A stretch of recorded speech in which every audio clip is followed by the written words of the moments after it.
ኩሉ ዘገብራ ለጽድቅ ጻድቅ ውእቱ ወዘያከብር ሰንበታ። ተመልከቱ ምንድነው ያለ? እይበል ፈላሲ ዘገባ ሀበ እግዚአብሔር ይፈልጠኒኑ እምዙ። ከኃጢአት ተሰዶ የመጣ ሰው ቢኖር አለ እግዚአብሔር ከሕዝቡ ይለየኝ ይሆን አይበል ይላል። ከኃጢአት ከጣዖት ተሰዶ ንስሐ የገባ ሰውም እኔ እኮ ትናንት ሌባ ነበርኩ፣ እኔ እኮ ትናንት ዘማዊ ነበርኩ፣ እኔ እኮ ደረቅ እንጨት ነኝ፣ ፍሬ ቢስ ነኝ፣ እውነት ግን እኔን ከሚያስቀድሱት ጋር ይቆጥረኛል ይለየኝ ይሆን አይበል። ለአንድ ካህን የነገራችሁት ኃጢአት በክርስቶስ ውሃ ውስጥ ሰጥሟል። ያንን የምናገኘው የሕይወት ውሃ ያሰኘው እሱ ነው።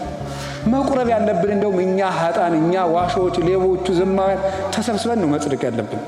ስለዚህ ሁላችንም ንስሐ እየገባን እውነቴን ነው የምነግራችሁ ሥጋው ደሙ ተቀበሉ። እንዲያው ማዕድ ከተሰራበት ቤት ውስጥ ውሎ ጦምን ከመውጣት በላይ ሞኝነት አለ? የሕይወት እንጀራ ክርስቶስ ከተፈተተበት ከተማ ሆናችሁ ጦማችሁን ትኖሩ? የሕይወት ውሃ ክርስቶስ ከተቀዳበት ከተማ ሆናችሁ እንዴት ትጠማላችሁ? እኔ ይህንን ነው የምነግራችሁ። ልንነጻ እኮ ነው የምንቆርበው። ታውቃላችሁ ይህንን እንዴ? ልንቀደስ ነው የምንቆርበው። ልንገራችሁ፣ በቅተን እንቁረብ፣ ንጹሕ ሰው ይቁረብ ከተባለ ያለ ድንግል ማርያም በቀር ሰው የሚገኝም አይመስለኝም። ሰው የሚገኝ አይመስለኝም። ልንቀደስ ነው የምንቆርበው። ለምንድን ነው ከክርስቶስ ማዕድ የምትርቁት? ሊያነጻን ነው እንጂ ድሮስ እና ነጽቼ ከሆነማ ቁርባኑ ስለምንድን ነው የምቆርበው እንዴ? ልነጻ እኮ ነው የምቆርበው። ንጹሕ ያልሆነ ከቁርባኑ አይቀበል የተባለ ያልተናዘዘ ማለት ነው። ያልተናዘዘ ማለት ነው እንጂ ንጹሕ ስንሆን እንቆርባለን፣ ቅዱስ ስንሆን እንቆርባለን አትበሉ። ውሃ ምን ይቆርጣል? እንግዲህ ተምራችሁ ያላገኛችሁትን ሰላም፣ ገንዘብ ሰብስባችሁ ያላገኛችሁትን ሰላም፣ አግብታችሁም ያላገኛችሁትን ሰላም፣ ነግዳችሁም ያላገኘታችሁን ሰላም ክርስቶስ ይሰጣችኋል።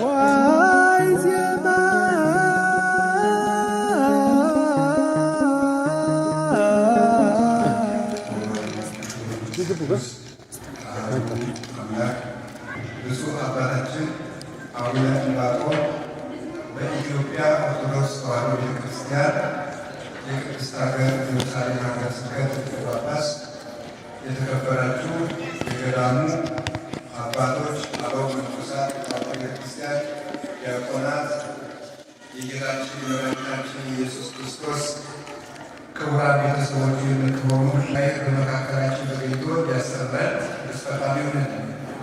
እንደ እግዚአብሔር ቅዱስ ፈቃድ የምንማማርበት የትምህርታችን ኃይለ ቃል የሕይወት ውሃ በሚደርስ የምንማማር በሁላችሁ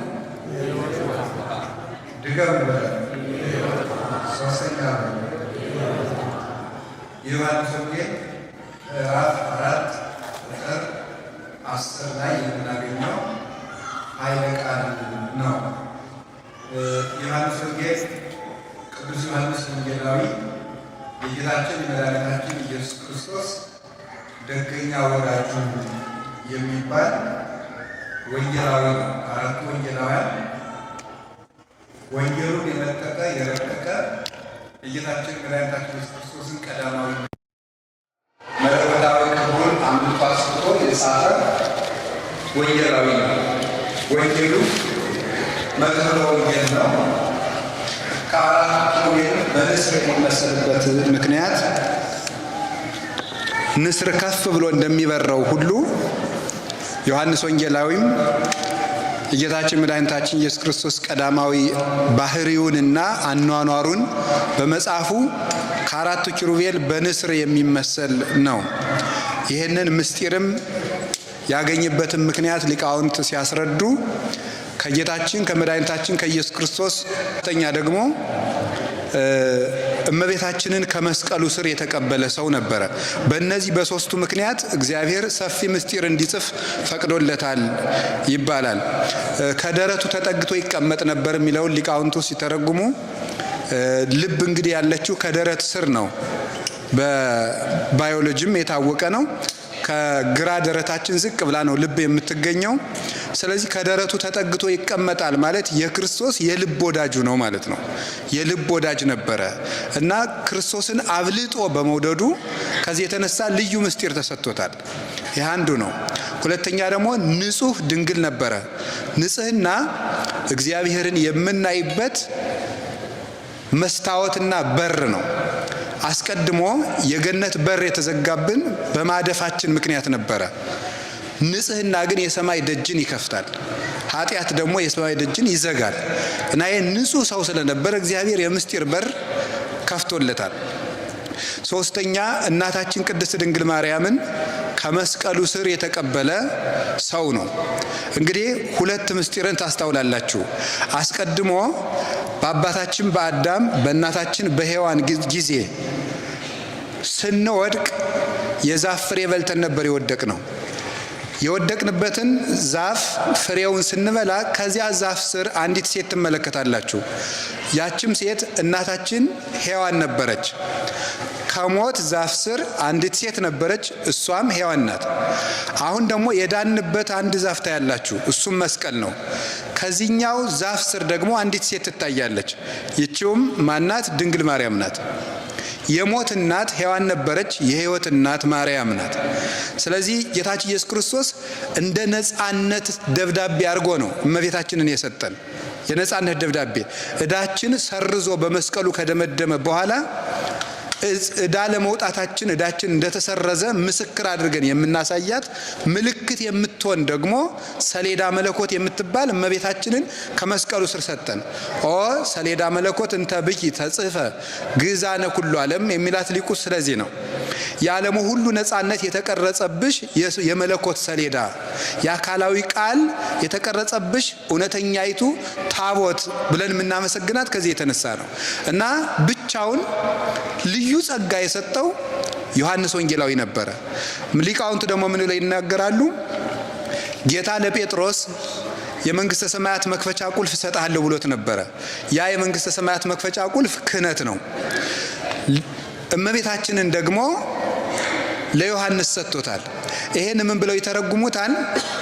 ቤተ ክርስቲያንን ይላሉ። ቤተ ክርስቲያንን ዮሐንስ ወንጌላዊ በድንግል ማርያም በኩል ሲቀበላት፣ ጴጥሮስ ደግሞ በቁልፉ በኩል ድንግል ማርያምን ተቀብሏታል ይላሉ። ስለዚህ መራውቱ ለአቡነ ጴጥሮስ ትባላለች እመቤታችን።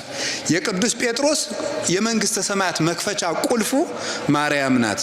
ስለዚህ ክህነትን በጴጥሮስ በኩል ሲሰጥ፣ ድንግል ማርያምን ደግሞ ለቤተ ክርስቲያን በዮሐንስ በኩል ሰጥቶናል እና እመቤታችን መንግስተ ሰማያት የሚከፈትባት ቁልፍ ምዕራገ ጸሎት ነበረች እና ዮሐንስ የእመቤታችን ፍቅር የጸናለት ስለነበረ ልዩ ምስጢር ተሰጥቶታል። የቅዱስ ዮሐንስ ወንጌላዊ ረድኤትና በረከቱ ከሁላችን ጋር ይሁን። ይህንን ወንጌል ጽፎልናል። ከዚህ ወንጌል ምዕራፍ 4 መጽሐፍ ቅዱስ ሁሉም ድንቅና የሚወደድ ነው። እኔ ሁልጊዜ ግን ነፍሴን የምትሳብባት ምዕራፍ ነው ምዕራፍ 4። ይህንን ምዕራፍ ኢየሩሳሌም ተገኝቼ በማስተማሬ ክርስቶስን አመሰግነዋለሁ። በጣም የምወደው ምዕራፍ ነው። ምዕራፍ 4 ዮሐንስ ወንጌል ምዕራፍ 4 ክርስቶስ ለቤተ ክርስቲያን ያለውን ፍቅር የገለጠበት ነው። ይሁዳ ወምዝ ሀደጋ ለምድረ ይሁዳ ወሐለፈ እንተ ሰማርያ ይላል። ከዚህ በኋላ ወፈቀደ ይሁር ገሊላ የይሁዳን ምድር ትቶ ወደ የት ሄደ? ወደ ገሊላ ተመለሰ ይላል። ቤተልሔምን ይዞ ይሄ የይሁዳ ምድር ነው የሚባለው። ከ12ቱ ነገደ እስራኤል ለይሁዳ የደረሰው ቤተልሔም ነበረ። ያኛው ወደ ገሊላ ሄደ፣ የሚሰማው ስላጣ ነው። ወደ ገሊላ ሲሄድ በየት በኩል ነው ሄደው? በሰማርያ ነው የሄደው። ሰማርያ ከኢየሩሳሌም 30 ማይል ያህል ትርቃለች። በጣም ሩቅ ነው። ሰሜን እስራኤል የምትገኘው 30 ማይል ሩቅ ነው በጣም። እሱን ለመሄድ የሚቀርበው በዚያ በኩል ቢሄድ አልነበረም። መንገድ ሰብሮ ነው ሄደው። ያ መንገድ በጣም አድካሚ ነው። ወይም ደግሞ ከዚህ ሴኬም ከምትባለው ያዕቆብ አባታችን ከልጆቹ ጋር ከነበረባት ከሴኬም ሰሜን ምዕራብ 9 ማይል ያህል የምትርቅ ቦታ ናት እቺ ሰማርያ የምትባለው። ሰማርያ የሚባለውም ትርጉሙ የሰዓት ማማ፣ የሰዓት ተራራ ማለት ነው ፍቹ ሲፈታ።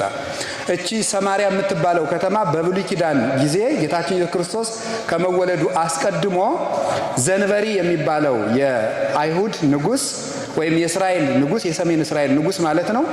አንደኛ ነገሥት ምዕራፍ 16 ቁጥር 24 እንደምንመለከተው ሰምሪን ከሚባል ሰው በ2 መክሊት የገዛት ከተማ ነበረች። በሱ ስም ሰማርያ ተብላለች።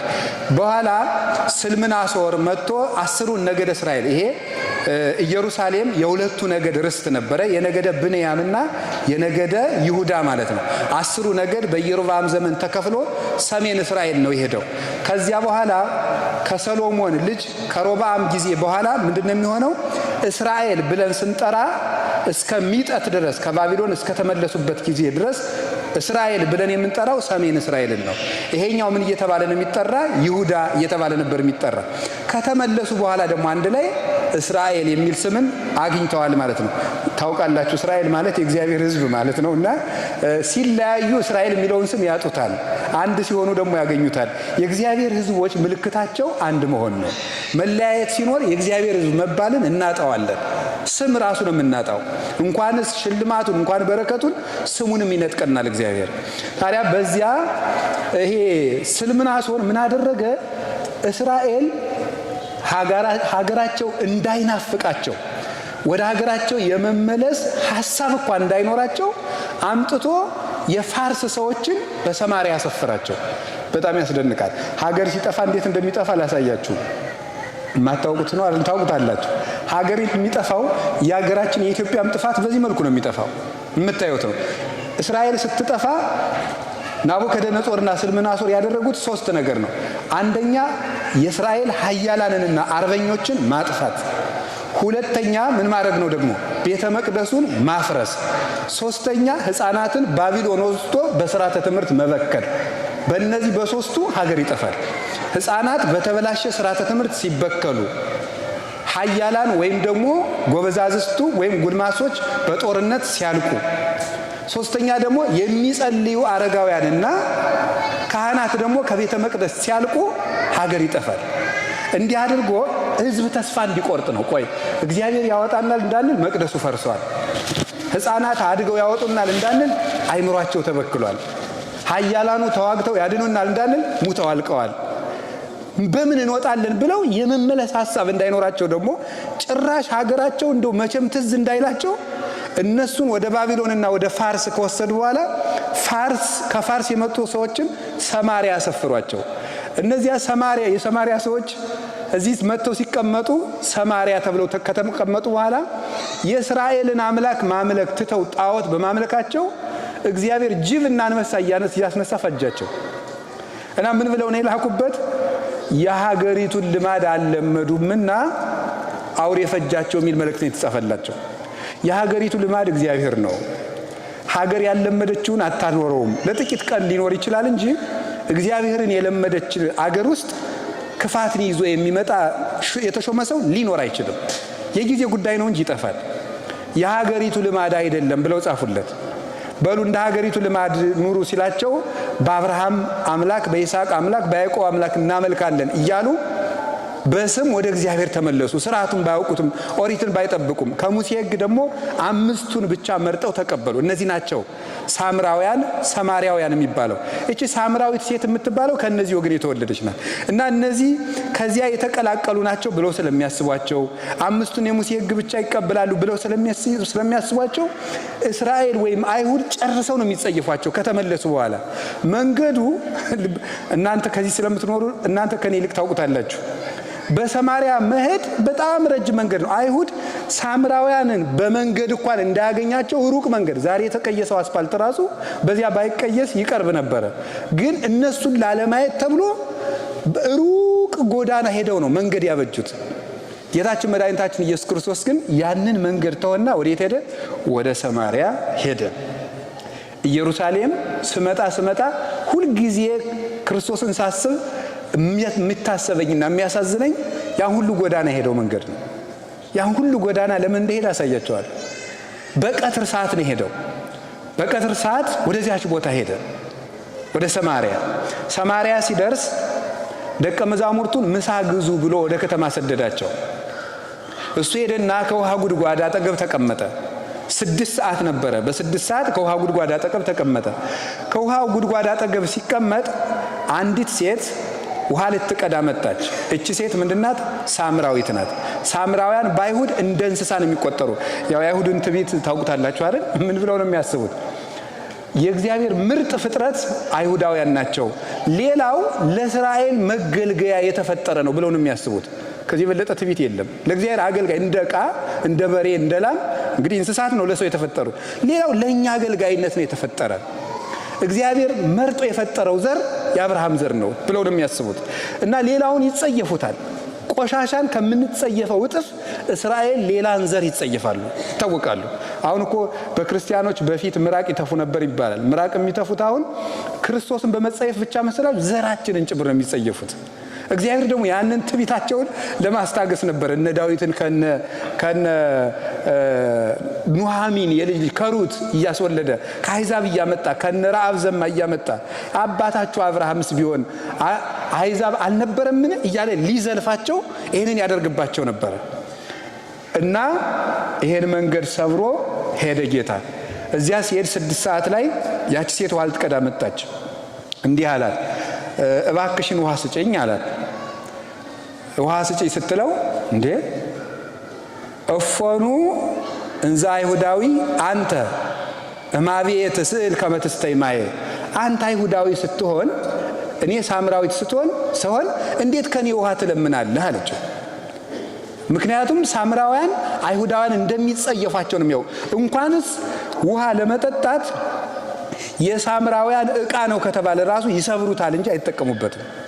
በዚህ ያህል የምትጸየፉን ስትሆኑ እንዴት ከኔ ውሃ ትለምናለህ አለችው። ጌታ እንዲህ አላት፣ ሶበሰ ተአምሪ ጸጋሁ ለእግዚአብሔር ወመኑ ውእቱ ዘይስእለኪ ማየ አንቲኒ እምሰአልኪዮ ወውቱኒ እምሃበኪ ማየ ሕይወት።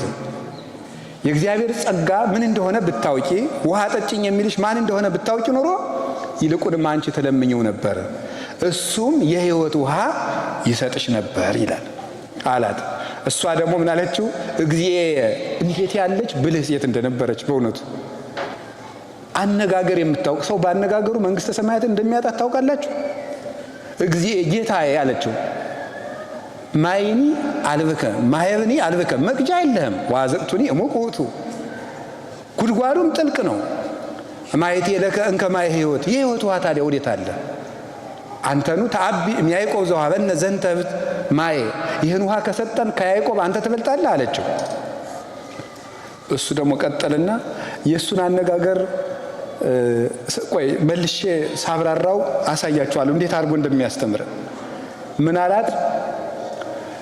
ኩሉ ዘይሰቲም ዝንቱ ማይ ይጸም ዳግመ፣ ከዚህ ውሃ የሚጠጣ ሰው መልሶ ይጠማል አላት።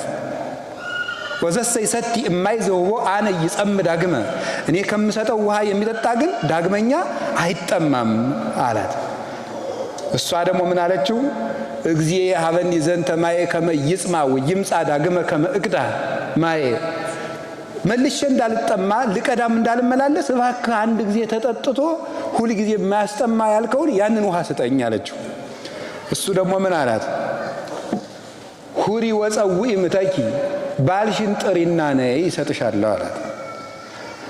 አልቤየ እምት አለችው፣ ባል የለኝም አላት። ሰናየ ትቤሊ፣ መልካም ብለሻል። እስመ አምስቱ እደው ነበሩ ምስሌኪ ወይዜኒ ዛሃሎ ምስሌኪ ኮነ እምተኪ፣ 5 ባሎች ነበሩሽ፣ ዛሬም አብሮሽ ያለው ባልሽ አይደለምና መልካም ተነግረሻል አላት። ነቢይ እንደሚመጣ እናውቃለን፣ እሱ ሲመጣ ሁሉ ነግረናል አለችው። አነ ውእቱ ዘትናገረኪ፣ የምናገርሽ እኔ ነኝ አላት። ስለ ቃሉ እግዚአብሔር ስሙ የተመሰገነ ይሁን። ይሄ ንባብ ነው። አሁን ትርጉሙን ልንገራችሁ። መጽሐፍ ቅዱስ ስታነቡ 3 ደረጃዎች አሉት አይደለም? 3ቱ ደረጃዎች ምንድናቸው? የታሪክ ክፍል ወይም አንዱ የታሪክ ክፍል ነው። ሁለተኛው ደረቅ ትርጉም የሚባል ነው። ሶስተኛው መንፈሳዊ ትርጉም ወይም ሂስቶሪካል ሌቭል፣ ሊትራል ሌቭል እና ስፒሪቹዋል ሌቭልስ ይባላሉ። እነዚህ 3ቱ ደረጃዎች አሉ። ፕሮቴስታንቶች የሚቀሩት ሂስቶሪካል ላይ እና ሊትራል ላይ ብቻ ነው የሚቀሩት። ደረቁን ብቻና ታሪኩን ብቻ ነው የሚይዙት። መንፈሳዊ ትርጉሙን አያነቡትም። የኢትዮጵያ ኦርቶዶክስ ተዋሕዶ ቤተክርስቲያን ግን ሚስቲካል ነው። አተረጓጉማ ሁሉ መንፈስ ቅዱስን የተከተለ ትርጉም ያለው። እንደውም ሊቃውንቱ ምን ይላሉ? አነ ውእቱ አንቀጸ አባግ ዘበአማን፣ እኔ እውነተኛ የበጎች በር ነኝ ይላል እና እንዲህ የሚል ቃል አለ። አማን አማን ብለክሙ ዘይዋ እንተ አንቀጽ ውስተ አጸደ አባግ ወዘአርገ እንተ ካልእ ገጽ ሰራቂ ወጉሂልያ ውእቱ፣ እውነት እውነት እላችኋለሁ ወደ በጎች በረት በበር በኩል የማይገባ እሱ ሌባ ነው ይላል። ወዘሰ ይበው ውስተ አንቀጽ ኖላዊ አባግ ውእቱ፣ በበር በኩል ግን የሚገባው እሱ የበጎች እረኛ ነው። ዋጻዊኒ ያርህ ወሎቱ እንደዚህ ላለው ሰው ደጅ ዘጊው ወይም በረኛው ይከፍትለታል ይላል። ይሄ ሊቃውንቱ ምን ብለው ይተረጉሙታል መሰላችሁ?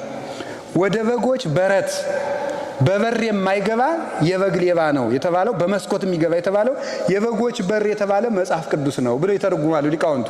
ከክርስቶስ በተጨማሪ የበጎች በር በመስኮት የሚገባው ማለት ምግባር አልባ መጽሐፍ ቅዱስን እተረጉማለሁ የሚል ሰው፣ ደረቁን አስተምራለሁ የሚል ሰው፣ ይሄ ሌባ ነው ማለት የጥቅስ ሌባ ነው፣ የኃይለ ቃል ሌባ ነው፣ የምስጢር ሌባ ነው፣ የመጽሐፍ ቅዱስ ሌባ ነው። እንደዚህ ያለውን በጎቹን አያውቁትም፣ መምህር አይሉትም፣ አይከተሉትም። እስመ ያምራ ቃሎ መምህርነቱን አያውቁለትም። የእሱን መምህርነት ግን ወዘሰ ይበው ውስተ አንቀጽ በበር የሚገባው ግን እየሰራ የሚያስተምረው ሰው እሱ መምህር ነው። አጻዊኒ ያርህ ወሎቱ የመጽሐፍ ቅዱስ ባለቤት መንፈስ ቅዱስ የመጽሐፍ ቅዱስን በር ይከፍትለታል ይላል። የመጽሐፍ ቅዱስን በር ይከፍትለታል። ያ ሰው ገብቶ ይሄንን ግን በጎቹ እንዳል ዋባግ ይሁኒ ይሰማሁ ቃሎ እሱ ግን በጎቹም የዚህን ሰው ድምጽ ይሰሙታል አለ። መምህር እንደሆነ ያውቁለታል፣ ትምህርቱን ያከብሩለታል። ለምን? ወደ በሩ ገብቶ የሚያስተምር ስለሆነ ይላል።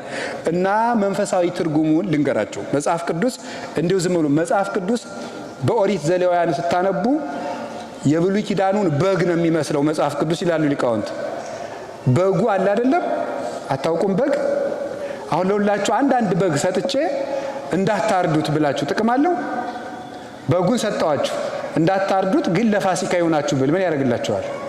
ምንም ያደርግ ማለት መጽሐፍ ቅዱስ እንደ በግ ነው። በጉን ስታርደው ነው ስጋ የምታገኘው። መጽሐፍ ቅዱስም ሲተረጎም ነው ለነፍስ ምግብ የሚሆነው። ካልሆነ ግን ዝም ብሎ የሚነዳ በግ ነው። ጥቅሱ ዝም ብሎ የሚነዳ በግ ነው። እንደ ኦሪቱ መስዋዕት ነው። ሊቀ ካህናቱ በብልት አድርጎ ይቆራርጠው ውስጡን ይጠባው የሚለው ይሄ ኦሪት ዘሌዋውያን ምዕራፍ 1 ላይ ያለው የብሉይ ኪዳን አይሁድ የሚያቀርቡት መስዋዕት በሙሉ ለመጽሐፍ ቅዱስ ትርጓሜ የተሰጠ ነበረ። ወደዚህ ትርጓሜ ልመልሳችሁ። ጌታችን ኢየሱስ ክርስቶስ 6 ሰዓት በሆነ ጊዜ ደከመ ይላል። ይሄ 6 ሰዓት የሚባለው ክርስቶስ ሰው የሆነበት 6ኛው ሺህ ዘመን ማለት ነው። 5500 ዘመን ከአዳም እስከ ኖህ ያለው 2256 ዘመን ነው። ከኖህ አንስቶ እስከ ሙሴ 1644 ዘመን ነው።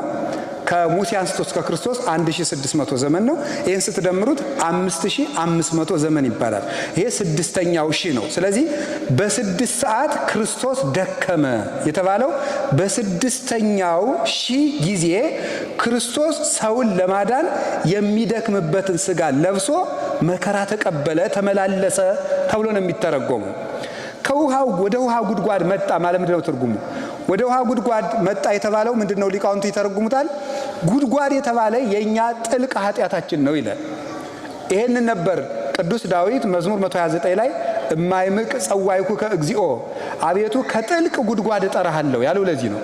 ከጥልቅ ጠራው ያለው ከኃጢአት ጉድጓድ ነው። ስለዚህ ክርስቶስ በ6 ሰዓት ደክሞ ወደ ጉድጓድ መጣ ማለት እኛን ከኃጢአት ጉድጓድ ለማውጣት መጣ ማለት ነው ብለው ይተረጉሙታል።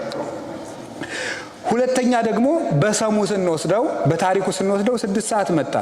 በእስራኤል ባህል ውሃ የሚቀዳ ማለዳ ነው። የዛሬውን አላውቅም። ዛሬማ ቤት ውስጥ ነው፣ ሌትም ቀንም መቅዳት ነው።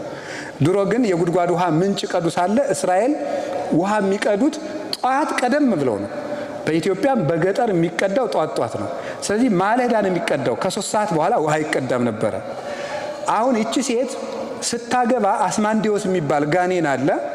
እሱ በመጽሐፈ ጦቢት ላይ እንደተቀመጠው ባል ስታገባ ከሷ ላይ ተቀምጦ ባሏን ይገልባታል። ስታገባ ይገልባታል። 5 ባሎች አገባች፣ ሞቱባት። በዚህ ምክንያት ውሃ ሲቀዱ ሴቶች ሁሉ ይች ነፍሰ በላ እያሉ ይቀጻጸቡባታል፣ ይሰድቧት። ስለዚህ ሰው በማይስቅባት ሰዓት 6 ሰዓት ውሃ ልትቀዳ ትመጣለች። የሚስቁባት ሰዎች በሌሉበት ሰዓት አፍራ ላለመሰደብ 6 ሰዓት ትመጣ ነበር።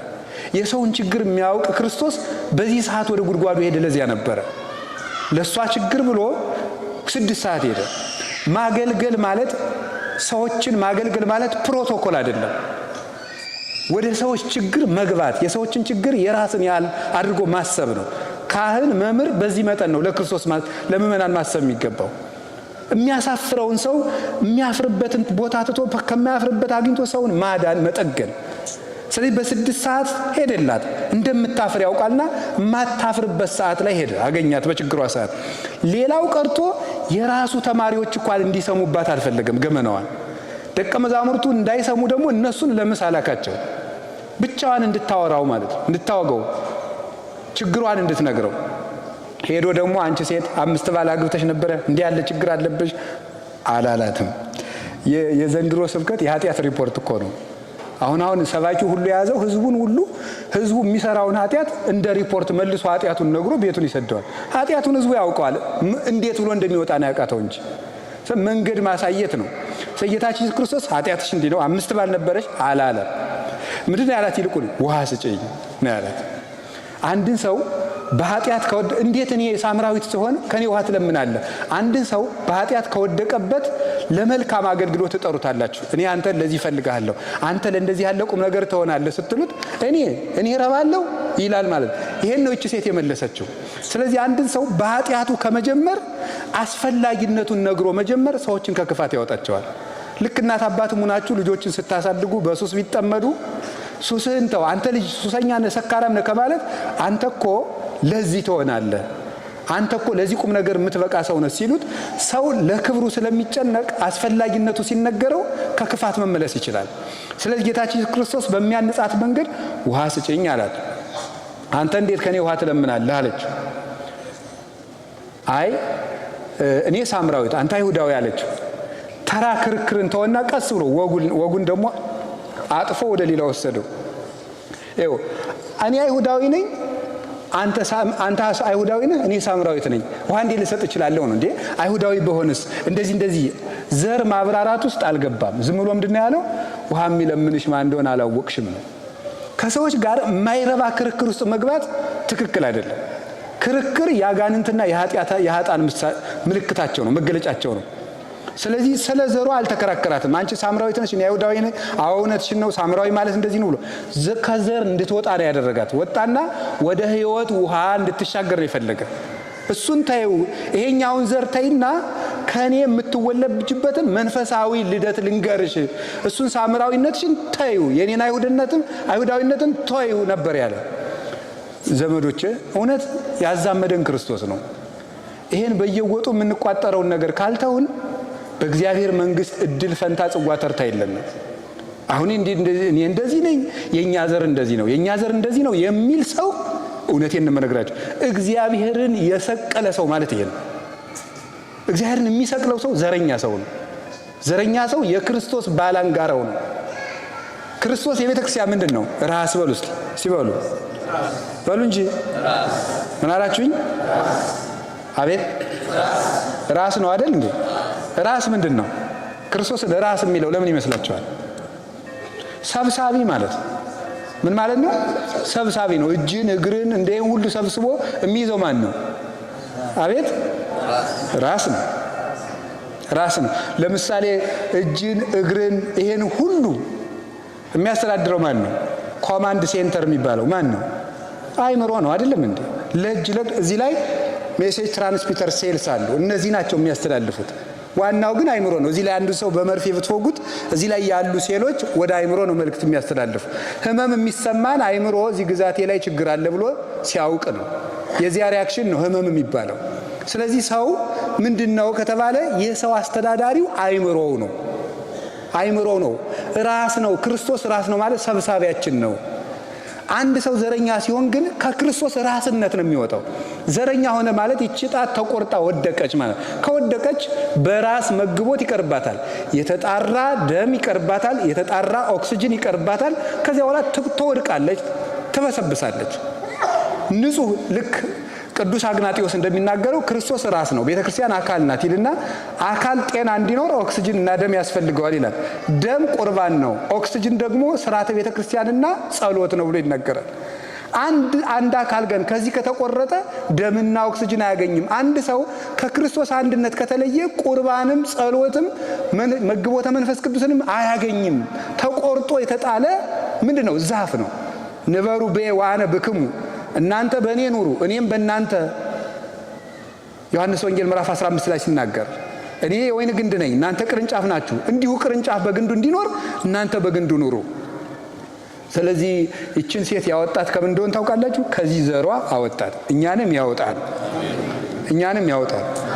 እዚህም ሆናችሁ እኔ ጎንደሬ፣ እኔ ጎጃም፣ እኔ ትግሬ፣ እኔ ኦሮሞ እያላችሁ የምትቆጥሩት ነገር ካለ ስለ ሕያው እግዚአብሔር ተው። እውነቴን ነው የምነግራችሁ። ስለ ሕያው እግዚአብሔር ካልሆነ በክርስቲያንነታችሁ ማፈር አለባችሁ። ማፈር ነው የሚገባችሁ። እናንተ በክርስቶስ ስም የምትቀልዱ ነጋዴዎች ናችሁ ማለት ነው። ክርስትና ማለት ምን ማለት ነው? የክርስቶስ ገንዘብ ማለት ነው። የክርስቶስ ገንዘብ የክርስቶስ እናንተ የክርስቶስ ናችሁ። አሁንን አስተበቋክሙ በሳይሉ ለእግዚአብሔር ከመትበሉ ኩልክሙ ሀደ ቃለ ዘውቱ አነ ዘክርስቶስ። አንደኛ ቆሮንቶስ ምዕራፍ 1 ላይ ወንድሞቻችን ሁላችሁም አንድ ቃል ትናገሩ ዘንድ በእግዚአብሔር ቸርነት እንለምናችኋለን ይላል ቅዱስ ጳውሎስ። ይኸውም አነ ዘክርስቶስ ነው ይላል። በሉ ሁላችሁ አፍ ያላችሁ ሁሉ በሉ እንደዚህ አነ ዘክርስቶስ በሉ። ድገሙ።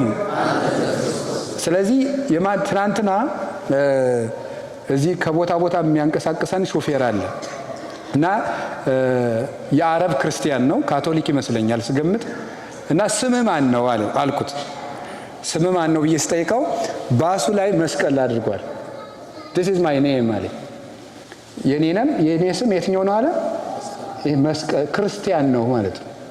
ስምህ ማን ነው ስለው ይሄ ነው የኔ ስም አለ። በጣም ነው የገረመኝ። ትምህርት ከማን እንደሚገኝ አታውቁም በእውነቱ ማለት ነው።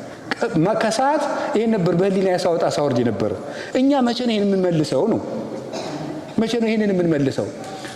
ልክ በ2010 አንድ ቀን እንደዚህ እንደ ጥንቸል ብቅ ብዬ ነበር። አንድ ጊዜ እዚች ብቅ ብዬ ሳለ ጎልጎታ ላይ አንድ የኢስተርን ኦርቶዶክስ ባይታው የሚመስል በእግሩ መሄድ አገኘ እና ከየት ቤተክርስቲያን ነው የመጣህ አልኩት። from one church ነው ያለኝ። ምን ማለት ነው? ከአንዲት ቤተክርስቲያን። የዚህ የገሌ ሳይል ከአንዲት ቤተክርስቲያን ነው የመጣው አለኝ። እሱን ማስታወሻ ላይ ማታ ጽፌው ነበረ። እና ሁልጊዜ እግዚአብሔር በማን እንደሚዘልፈን አታውቁ። አሁን እኛ አንድ ቤተክርስቲያን ማለት እንችላለን። አሁን እኛ ከአማራ የተሾመ አባ ሲታይ የኛ አባት፣ ከትግራይ የተሾመ አባ ሲታይ የኛ አባት። እንዲሁ እንደዚህ ያለ ጅልነት ነው ክርስትና ሊባል የሚችለው። እንደዚህ ያለ ጅልነት እግዚአብሔር ይሄን ነገር ያስለቀቀልን። እውነት እንገራችሁ ቀንደኛ የክርስቶስ ጠላት ማለት ይሄ ሰው ነው። በልቡ ዘር የሚያስብ ሌላው እንዲጠፋ የሚፈልግ ስለ ራሱ ክብር የሚሰማው የአይሁድ ትምክት ያለው እንዲህ ያለ ሰው ነበረ። የሰቀሉትም እኮ እንደዚህ ነው። ለምንድን ነው ቀራጮች ጋር የሚበላ አሕዛብ እንዲህ ወይ መጽኡ ሰባሮን ሮሜ ወይ ነስኡነ ሀገረነ፣ እንደዚህማ ከሆነ የሮም ሰዎች ይመጣሉ ሀገራችን ያበላሹብናል ብለው እኮ ነው የሰቀሉት። እነሱ እስከዚህ በላይ ምን አድርገውታል? እኛ ክርስቲያን ሆነን እናድርገው እንደሄንን። ይሄ ከዘር አወጣት። ኢትዮጵያንም ከዘር ከመበላላት ያወጣልን። ከዚያ ከወጣ ምን አላት ደግሞ የእግዚአብሔር ጸጋ ምን እንደሆነ ብታዩ። የእግዚአብሔር ጸጋ ማለት ማን ይመስላችኋል? የእግዚአብሔር ጸጋ ማለት ክርስቶስ ራሱ ነው። ጸጋ ዘአሕዛብ ይባላል።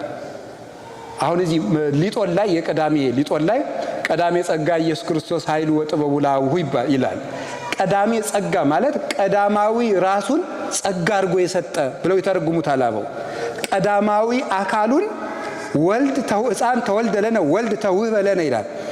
ሕፃን ተወለደልን ወንድ ልጅም ተሰጠን ይላል። ክርስቶስ ራሱ ስጦታ ነው።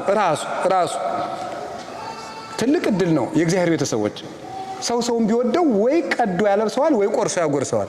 ክርስቶስ ግን ራሱን ነው የሰጠን።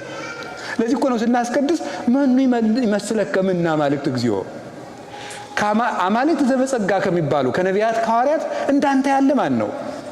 መልአክም የተሰጠውን ጸጋ ነው የሚሰጥ፣ ነቢይም የተሰጠውን ጸጋ ነው የሚሰጥ። ክርስቶስ ግን ራሱን ነው የሚሰጥ። ስጋውን ነው የሰጠ፣ ደሙን ነው የሰጠ። እንደሱ ያለ ከቶ አይገኝም። ለሱስ ምን እንመልስለታለን? እና ይሄን ሰው ማን እንደሆነ ብታውቂ ኑሮ አንቺ ትለምኚው ነበር አላት። ጌታዬ መቅጃ የለህም፣ ጉድጓዱም ጥልቅ ነው፣ አንተ ከያዕቆብ ትበልጣለህ አለችው። ደግሞ ተመልከቱ እንዴት እያደረገ እንደሚያሸጋግራት። አሁን ሰው ሲያወጋ ወጉን አትከራከሩ፣ ወጉን መለወጥ ነው። ያረባ ወግ ሲያወጋ ሰው በወጉ ከመከራከርና ከመዳረቅ ጨዋታውን ለወጥ አድርጎ ወደሚጠቅም ነገር መውሰድ። የኑሮ ብልሃትም እንማር በዚያው። አንተ ከያዕቆብ ትበልጣለህ ብላ በክብሩ መጣችበት። እሱ ግን ምንድነው ያላት?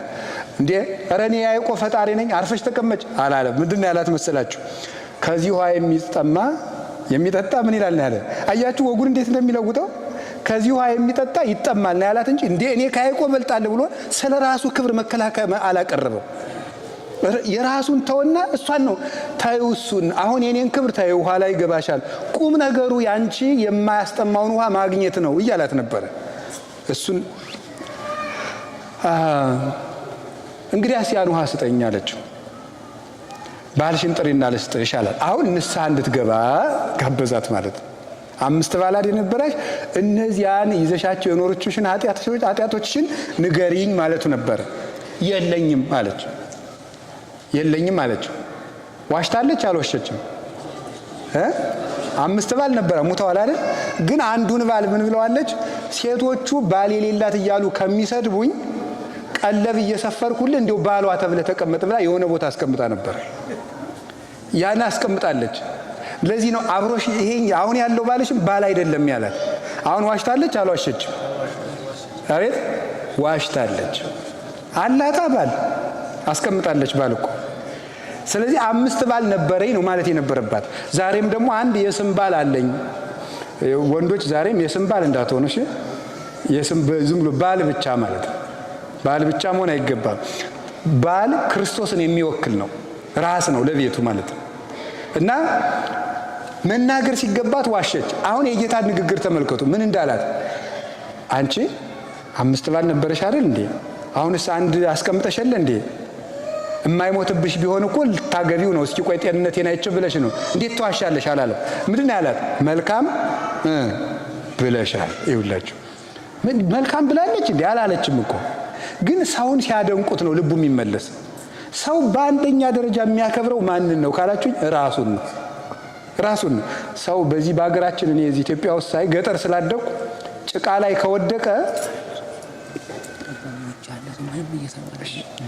ላይ ከወደቀ ሰው ምን ያደርጋል መሰላችሁ? ወድቆ አሞት ህመሙን ሳያስብ ሰውን ነው ቀና ብሎ የሚያየው። ሰው ስቆብኛል ወይ ነው እንዴት ለክብሩ እንደሚጨነቅ ታውቃላችሁ? ህፃናት ዕቃ ይደፉና ጎሽ ጎሽ ልጄ ምንም አላረክም ስንላቸው ይስቃሉ። ቀና ብለው ፊታችን ነው የሚያየው። ይድፋህ ካለው ያለቅሳል። ለምንድነው ሰው ለክብሩ ይጨነቃል? እና ሰው ሰማት ክርስቶስ። አንደኛ ልብ ብላችሁ አሁን ሰው በዚህ ዓለም ዛሬም ራሱ ሰው ያጣ ምንድነው? የሚሰማው ነው ያጣ። የሚሰማው አጣ። የት ያውጋ? የሚሰማው ስላጣ እኮ ነው ቲክቶክ ላይ እየሄደ የሚለፈልፍ። የሚሰማው አጥቷል። ባልም ሚስቱን አይሰማም፣ ሚስትም ባሏን አትሰማም። ንስሐ አባቶችም አይሰሙም፣ ካህናትም አይሰሙም፣ አያዳምጡትም። ሰውን ችግሩን ማዳመጥ ራሱ አንድ ፈውስ እንዴ! የሳይኮሎጂ ሕክምና እኮ አንዱ ምንድነው? ማዳመጥ። ሐኪሙ መጀመሪያ ምንድነው የሚያደርገው? ነጭ ልብስ መልበስ። ነጭ ልብስ ጋውን የሚለብሱ ለምንድነው? ሐኪሞቹ ነጭ ተስፋን ስለሚሰጥ የሰውየውን አይምሮ ስለሚማርክ። ከዚያ ማዳመጡ አንዱ ሕክምና ነው። ያዳምጠዋል። የባንክና የሕክምና ሳይኮሎጂ አታውቁም? ባንክ ላይ አሁን የባንክ ሰራተኞች ጥሩ ልብስ የመልበስ ግዴታ አለባቸው። ለምን? ሰውየው አይሰርቁኝም እንዲል ነው። እነሱ ደሃ አሮጌ ልብስ ከለበሱ እንዴ ከሌላቸው የኔንስ ቢወስዱብኝም እንዳይል የልብስ ሳይኮሎጂ ነው ይሄ ራሱ ማለት ነው። ይሄ በደንብ በስልጠና ነው የሚሰጣቸው። በሕክምና ደግሞ ጥሩ ልብስ ለብሶ ፊት ለፊት ተቀምጦ የሚያዳምጠው ሰውየውን የሚያክመው መጀመሪያ በእይታና በማዳመጥ ስለሆነ ነው። አሁን ሰውን አዳምጡ፣ ዝም ብላችሁ ስሙ፣ መፍትሄም ባይኖራችሁ። ከዚያ በኋላ ሳይነግር መፍትሄ ሳይጠይቅ ታክመው ሁሉ የሚሄድ ሰው አለ። እና የማዳመጥ ችግር አለብን።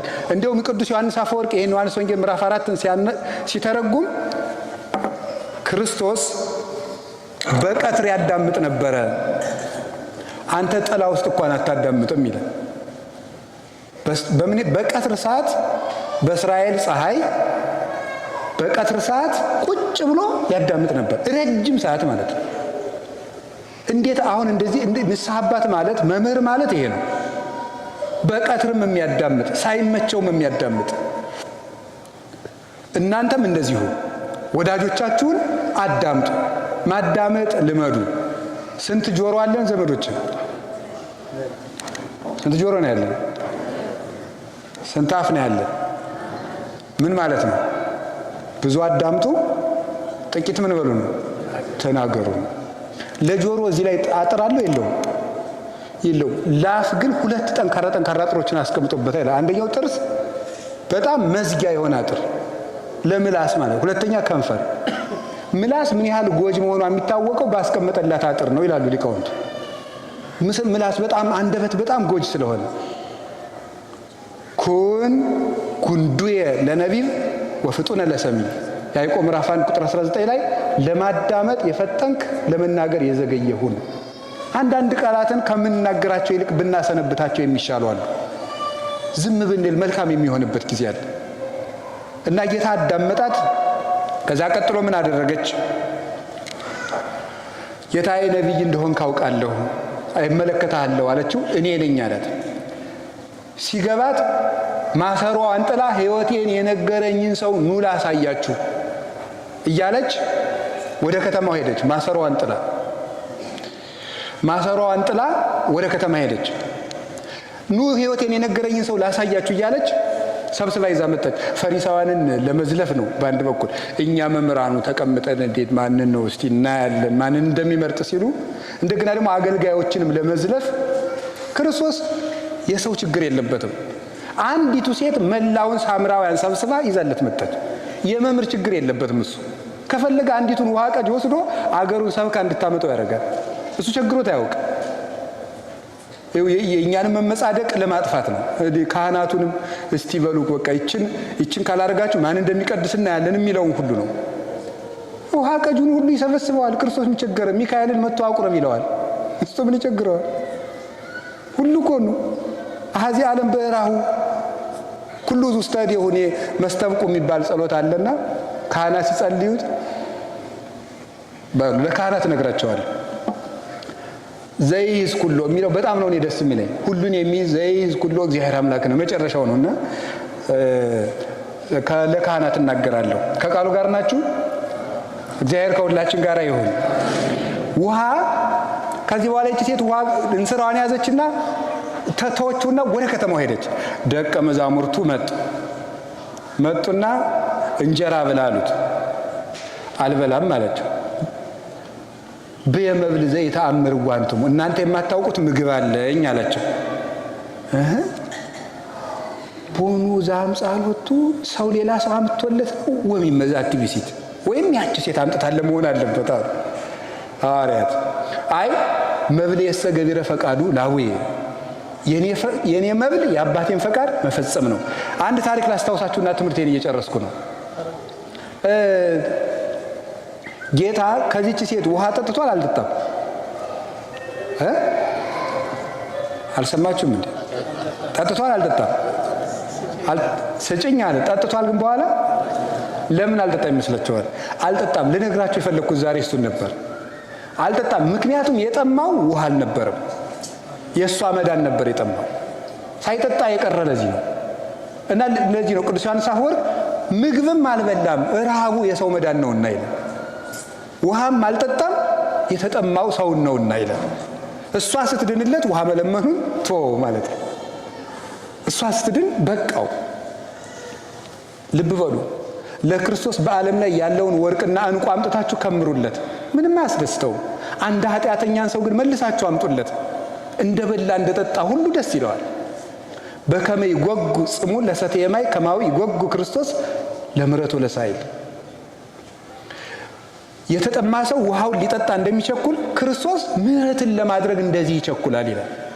ምሕረትን ለማድረግ እንዲቸኩላል እና የዚህን ያህል እንደሚፈልጋችሁ ግን ታውቃላችሁ። ቆይ አንድ ቀን በደንብ ውሃ እንዲጠማችሁ አድርጉ። የቤት ስራ ልስጣችሁ። እየጠማችሁ ተውትና እስኪ ዋሉ አንድ ቀን በደንብ አድርጋችሁ ውሃ ይጥማችሁና በዚህ መጠን ክርስቶስ እኔን ይፈልገኛል ብላችሁ አስቡ። ውሃ ተጠሙና ውሃውን ቀርታችሁ ፊት ለፊት አስቀምጡት። ምን ያህል እንደሚያስቸኩለን። በዚህ መጠን ክርስቶስ ሰውን ለማዳን የሚቸኩለው።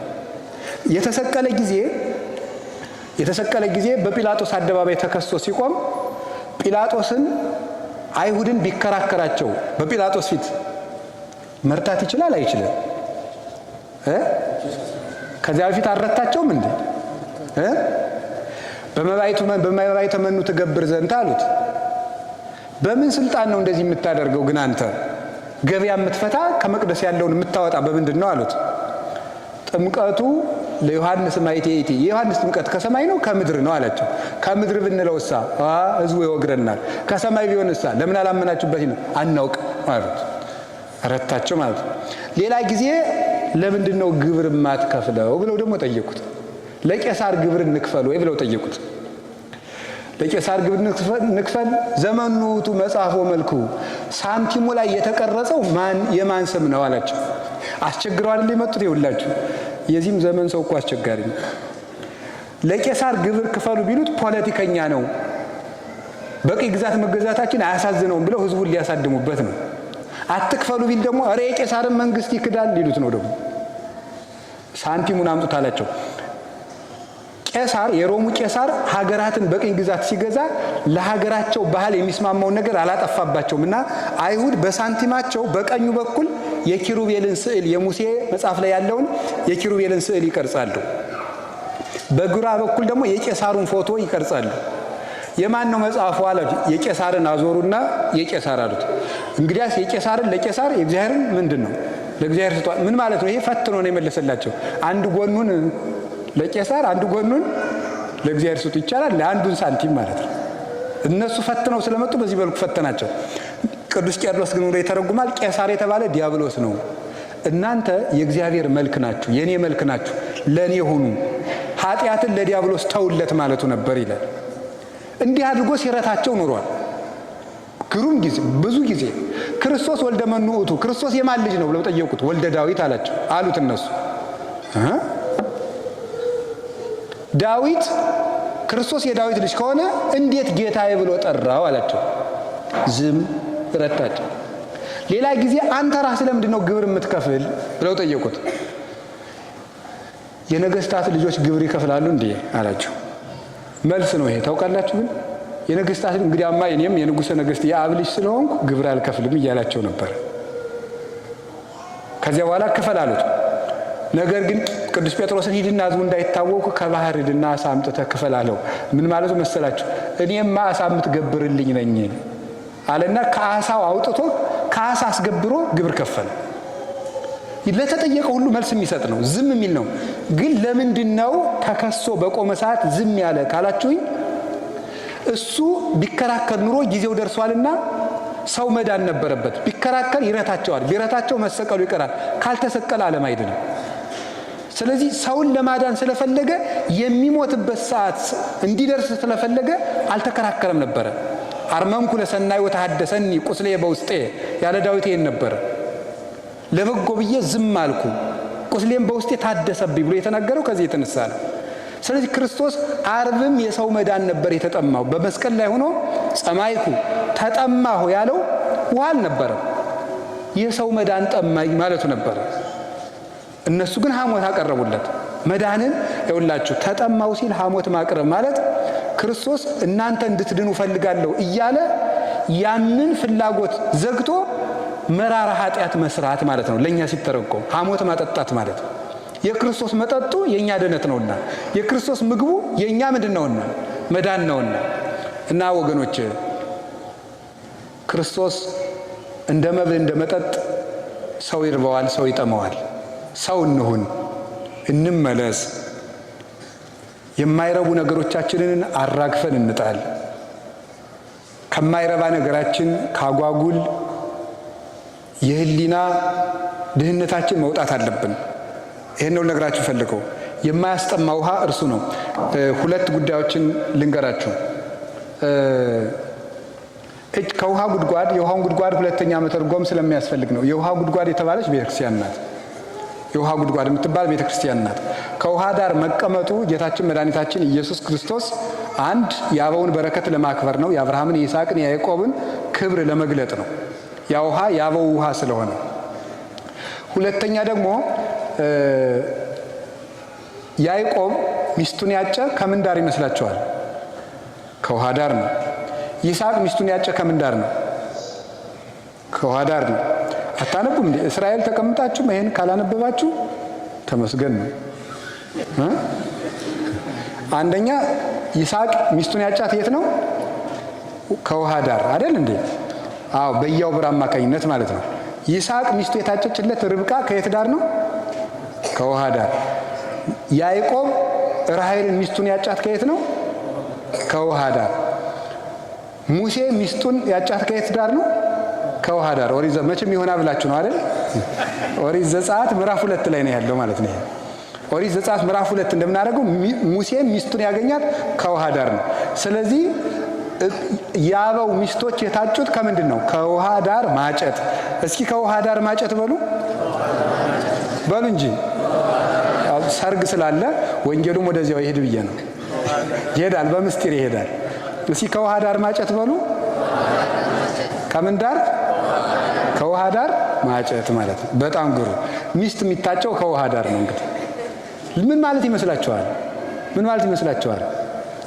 ባልና ሚስት ማንና ምን የሚወክሉት? ክርስቶስንና ማንን ነው? ክርስቶስንና ወይም መለኮትንና ትስብእትን። ባል ምንን ይወክላል? መለኮትን ይወክላል። ሚስት ምንን ትወክላለች? ትስብእትን ወይም ስጋን፣ መለኮት የለበሰውን ስጋ ይመስላሉ። መለኮትና ስጋ በተዋሂዶ አንድ እንደሆኑ ባልና ሚስት ዛሬ አንድ ይሆናሉ። ሲጋቡ አንድ ነው የሚሆኑት። ስንት አይደሉም? አቤት! አንድ ነው፣ ሁለት አይደሉም። የነሱ አንድነት ለመለኮትና ለትስብእት አንድነት ነው። ባልና ሚስት ከተጋቡ በኋላ ቢፋቱ ምን እንደካዱ ይቆጠርባቸዋል? የክርስቶስን ተዋህዶ እንደካዱ ነው የሚቆጠርባቸው። ሚስትን መፍታት ወይም ባልን መፍታት ይሄን ያህል ነው። ክብሩም ይሄን ያህል ነው።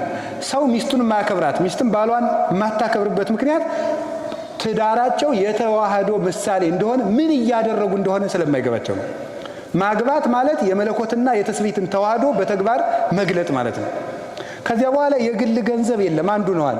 ሌላው ቀርቶ ያንተ እናት እንዲህ ብለው፣ ያንቺ እናት እንዲህ ብለው ራሱ አይባልም።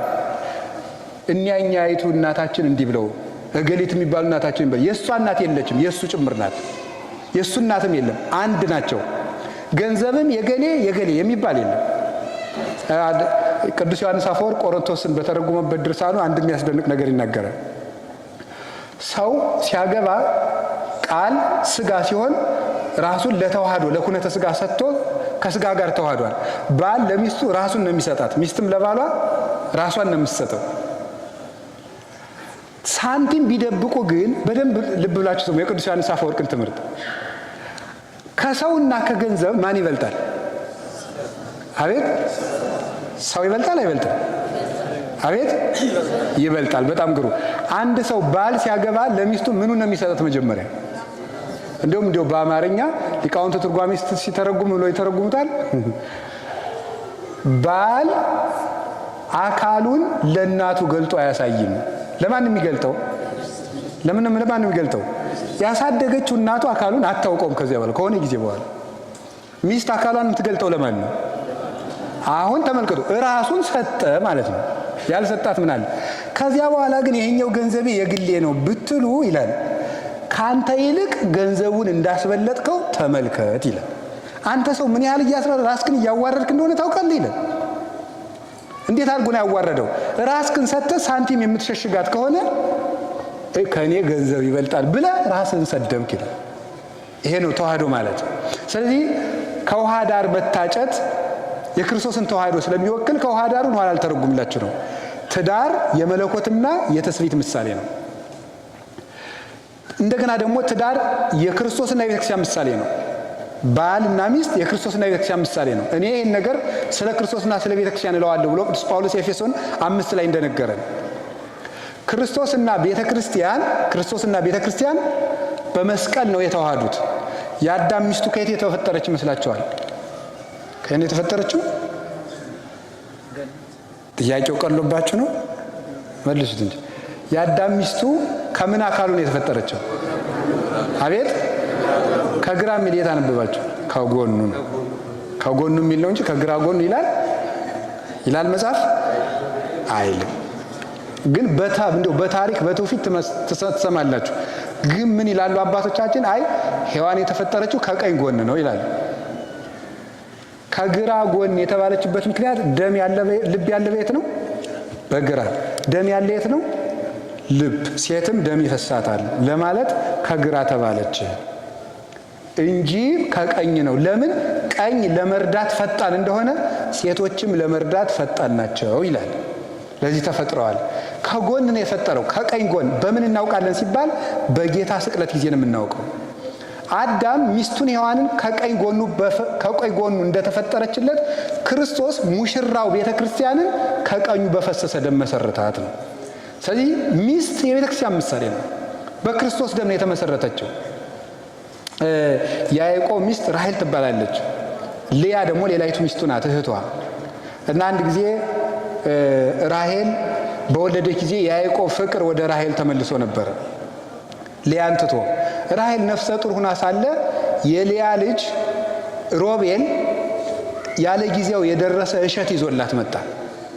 ያንን እሸት ይዞላት ሲመጣ ሴቶች ነፍሰ ጡር ሲሆኑ ያዩት ምግብ ሁሉ ሊያስፈልጋቸው ይችላል፣ ጠባያቸውም ይለዋወጣል። እና ያን አዲስ ነገር ስለሚወዱ ያንን እሸት ስጭኝ አለቻት። ባልሽ ከኔ ጋር እንዲያድር ፍቀጅና ልስጥሽ አለቻት። ብቻ ስጭኝ እንጂ ይደር አለቻት። ያዕቆብ ሄዶ የዚያን ዕለት ከራሔል ጋር ከልያ ጋር አደረ። የዚያን ዕለት ማንን ወለደች? ይሳኮር። ይሳኮር ማለት አስቤ ማለት ነው ሲተረጎም። ከዕብራይስጥ ወደ አማርኛ ሲመጣ ዋጋዬ ማለት ነው። በእሸት ያገኘው ልጄ፣ እሸት ሰጥቼ የወለድኩ ማለት ነው። እና ይህንን አባ ጊዮርጊስ ሲተረጉሙ ነው ይተረጉማል። ወበከመ እጸኮል ዘአይተዋ ሮቤል ለልያ እሙ ወተጸንሰ ይሳኮር ወስመ ይሳኮር አስቤ ብሂል ከማው ተጸንሱ መሃይምናን እምቤተ ክርስቲያን ቅድስት ዘተመርአዋ ወልድኪ ብሎ ይናገራል። በእሸት የተገዛው ይሳኮር እንደተጸነሰ ሁሉ እንደዚሁ በማኅፀንሽ ፍሬ በኢየሱስ ክርስቶስ ዛጸርዎ ማለት አይሁድ የጠመቁት ወይን ማለት ነው፣ የሰቀሉት ሲል ነው። ዛጸርዎ ዕብራውያን በሊቶስጥሮስ መካን፣ በሊቶስጥሮስ አደባባይ በልጁ አይሁድ በሰቀሉት በማኅፀንሽ ፍሬ በኢየሱስ ክርስቶስ ዋጋነት ምእመናን ከቤተ ክርስቲያን ማኅፀን ቀራንዮ ተጸነሱ ይላል። ስለዚህ ቤተ ክርስቲያን የተወለደችው የተሞሸረችው መቼ ነው ከተባለ ዓርብ ነው። ክርስቶስ እና ቤተ ክርስቲያንን ያዋሃዳቸው ደሙ ነው፣ የክርስቶስ ደም ነው። ባልና ሚስትን አንድ የሚያደርጋቸው ቁርባን ነው። እንዲያውም ቅዱስ አግናጤዎስ የማይቀደስባት ቤተ ክርስቲያን በረት ናት ይላል። ወይም ደግሞ ዝም ብሎ ሲምፕል ኦርጋናይዜሽን ተራ ስብስብ ናት ይላል። ቃል በቃል ከራሱ ድርሰት የወሰድኩት ነው። ዝም ብሎ ተራ ድርጅት ናት፣ መዋቅር አጥር ናት። ቤተክርስቲያን ካልተቀደሰባት በረት ናት። ቁርባንም ትዳርም በቁርባን ካልከበረ በረት ነው፣ ተራ ጓደኝነት ነው፣ ተራ ኑሮ ነው፣ አያጸድቅም። ስለዚህ አግብታችሁ ያልቆረባችሁ ሰዎች መቁረብ አለባችሁ። በፍትሕ መንፈሳዊ እንዲሁም አባቶቻችን የፈረስ የበቅሎ ጋብቻ ነው ያለ ቁርባን የሚደረገው ብለዋል። ስለዚህ አሁን ወደ ስጋው ደግሞ መምጣት አለባችሁ። ትዳራችሁ ቅዱስ እንዲሆን ባልየውም በክርስቶስ ሚስቱን በቤተክርስቲያን እንድትመክሰል። ክርስቶስ ቤተክርስቲያንን ደሙን ማጫ አድርጎ ነው የሰጠ። ቅዱስ ያሬድ በዝማሬው ሕጽያ ለቤተ ክርስቲያን ይለዋል። ደሙን የቤተክርስቲያን ማጫዋ ጥሎሿ ደም ነው ይላል። ባል ለሚስቱ ቀለበት አስሮ ቀለበት ወርቅ ጥሎ ያገባታል። ክርስቶስ ግን ለቤተ ክርስቲያን የሰጣት ጥሎሽ የገዛ ደሙ ነው ይላል። ይሄ ማለት ባል ለሚስቱ እስከ መጨረሻው ራሱን ይሰጣል ለማለት ነው። የቤተ ክርስቲያን የክርስቶስ ድርሻው ምንድን ነው? በደንብ ስሙ። የክርስቶስ ድርሻው ያላገባችሁ ሁሉ ስሙ። ተፋታችሁ ኋላ ሳይገባችሁ አግብታችሁ ተፋታችሁ ከምናገኛችሁ ዛሬ ብትሰሙ ይሻላል። ባል ለሚስቱ ሊያደርግላት የሚገባ ምንድን ነው? ይሄ ነው ስሙ። መጽሐፍ ቅዱስ የሚለውን ባል ለሚስቱ ምን ሊያደርግላት ይገባል? እኛ እኮ ሳይኮሎጂ ሳንማር መጽሐፍ ቅዱሳችን ሳይኮሎጂን የሚያስንቅ ነገር ነው ያለው። ሴቶች ምንድን ነው ከባሎቻቸው የሚፈልጉ ብትሉኝ፣ ወበከመ ክርስቶስ አፍቀራ ለቤተ ክርስቲያን ከማሁ እደውኒ ያፍቅሩ አንስቲያሆሙ። ክርስቶስ ቤተ ክርስቲያንን እንደወደዳት ባሎችም ሚስቶቻቸውን ይውደዱ። ስለዚህ ሚስት ከባሏ ምን ትፈልጋለች ቢባል መወደድ። እስኪ መወደድ በሉ ንገሩኝ እንጂ በሉ ንገሩኝ። አሁን ባልና ሚስት ሲጣሉ ሁልጊዜ እወድሻለሁ ብለኸኝ አታውቅም እያለችኝ ይሉኛል እኔን ለምክር ሳገኛቸው። እና ለምን አትልም? ይሁን መወደድ ይፈልጋሉ ብሎ የነገረን ማን ነው? ጳውሎስ። ምርጥ ዕቃው ጳውሎስ የሴቶችን አእምሮ በመንፈስ ቅዱስ ተገልጦለት ነገር ሴት የምትፈልገው ከባሏ እንደሚወዳት ማረጋገጥ ነው። አሁን ለምሳሌ ስጦታ ስጠኝ ገዝተኩ አንድ እኔ አገኛቸዋለሁ በባሎቻቸው ተቆርፈው ሳገኛቸው አንድ ቀን ስጦታ ገዝቶልኝ አያውቅም። ገንዘቡ እኮ የጋራዋ እንደሆነ ታውቃለች፣ ግን ፍቅሩን ማረጋገጥ ስለምትፈልግ ነው። አሁንም እንደ ድሮ ይወደኛል ወይ ማለት ትፈልጋለች። ያንን በየጊዜው ማድረግ ወይስ ሰልችቶኛል ጠልቶኛል ወይ ማለት ስለምትፈልግ አእምሯቸውን መጠበቅ፣ ንግግራቸውን በማዳመጥ ክብር በመስጠት ልክ ጌታችን ሴት እንደሰማት ሚስትን ማዳመጥ ሴቶች ሲሰሟቸው ስለሚወዱ ማለት ነው። እሺ ሴቶች ደግሞ ለባሎቻቸው ምን ያደርጉ? እኔ ምንም አልጨምርም፣ ቅዱስ ጳውሎስ የሚለውን ብቻ ነው ማመጣ። ወበከመ ቤተ ክርስቲያን ትጤዘዞ ለክርስቶስ ከማሁ አንስትኒ ተአዘዛ ለአምታቲክን። ቤተ ክርስቲያን ለክርስቶስ እንደምትታዘዝ ሚስቶች ወይ ለባሎቻችሁ ታዘዙ። መታዘዝ ነው። ባል የሚፈልገው ምንድን ነው? ባሎች ደግሞ አሁን እኔም ሳገኛቸው በንስሐም በምክርም ፈጽሞ አታከብረኝም ነው የሚሉ። በቃ ጥያቄ ማንኛውንም ባል ብትሰሙት በሚስቱ ያለው ቅሬታ አታከብረኝም ነው። ልንገራችሁ በሴቶች ዓለም ዝም ብዬ ሳነብ ነው የጣሊያን ሴቶች ይወደዳሉ አሉ። ለምንድን ነው አሉ? ወንድ መንከባከብ ስለሚችሉ፣ ካልሲውን ስለምታወልቅለት፣ ኮቱን ተኩሳ ስለምታለብሰው፣ እንደዚያ ስለምታደርግ ክብሩን ስለምትገልጥለት ይወዳል። ማንኛውም ሰው እነሱን ማግባት ይፈልጋል።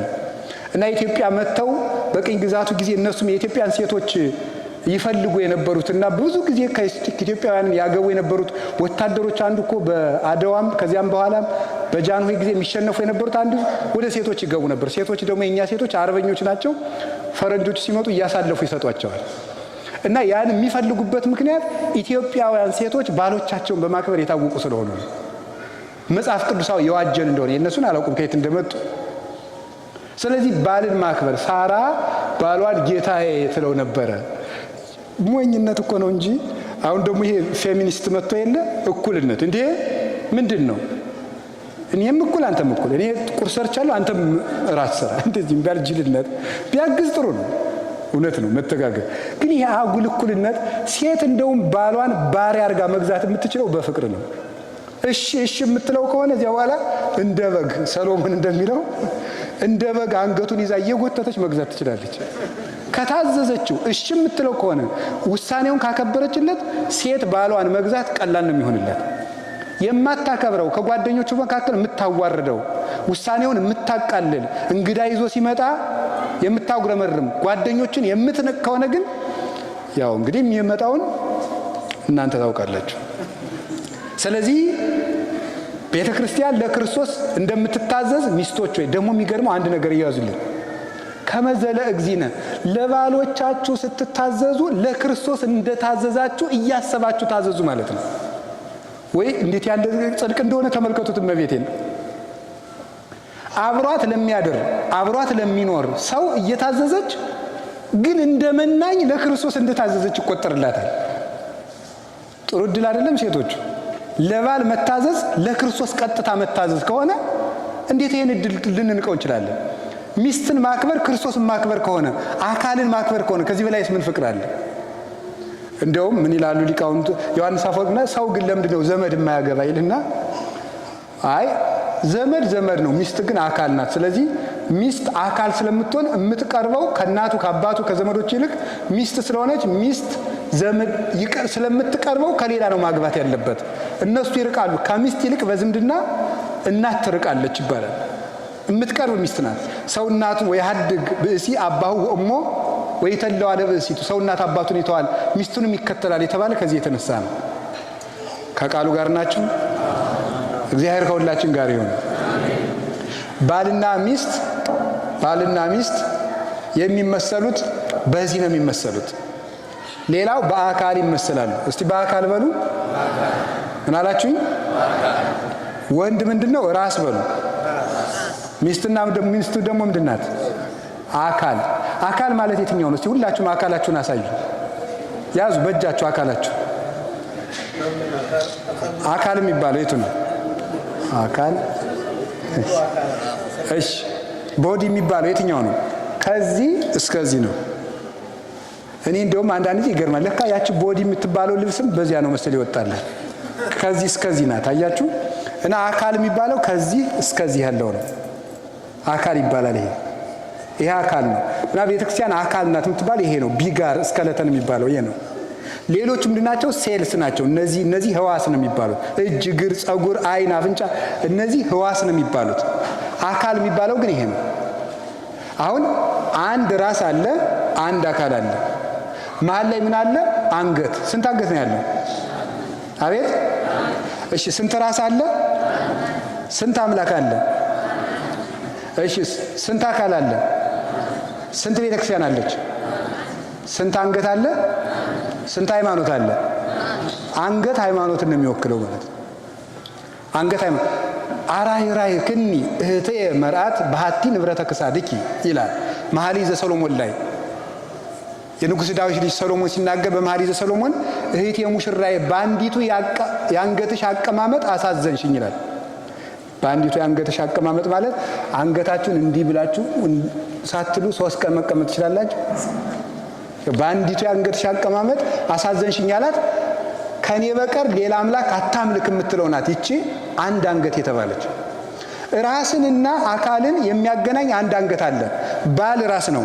ባልና ሚስትን አዋህዶ የሚያኖራቸው ሃይማኖት ነው። እስቲ ሃይማኖት በሉ። ምን አላችሁኝ? ሃይማኖት ነው። ባልና ሚስትን የሚያዋህዳቸው ሃይማኖት ነው እንጂ ሰውን ጠብቆ ማዳን አይቻልም ማለት ነው። መተማመን የሌለበት ትዳር ሁልጊዜ ቁስል ነው። መተማመን አለባችሁ። ሚስታችሁን ለባላችሁ አሳልፏት ለእግዚአብሔር አሳልፎ መስጠት፣ ባልን ለእግዚአብሔር አሳልፎ መስጠት። ሰውን በስልኩ ቴክስት እየጎረጎራችሁ ልትከታተሉት አትችሉ። ማንዳንት የደወለችልን ይሄ ማን ነው ቴክስት እያላችሁ ብትዳረቁ ጥቅማት ትርፍ የለው፣ መቁሰል ነው። ተውት በቃ። ሰውን ራሱን ለራሱና ለእግዚአብሔር ተውት። አባታችን አብርሃም ሳራን ለማን ነው የተዋት? ለእግዚአብሔር።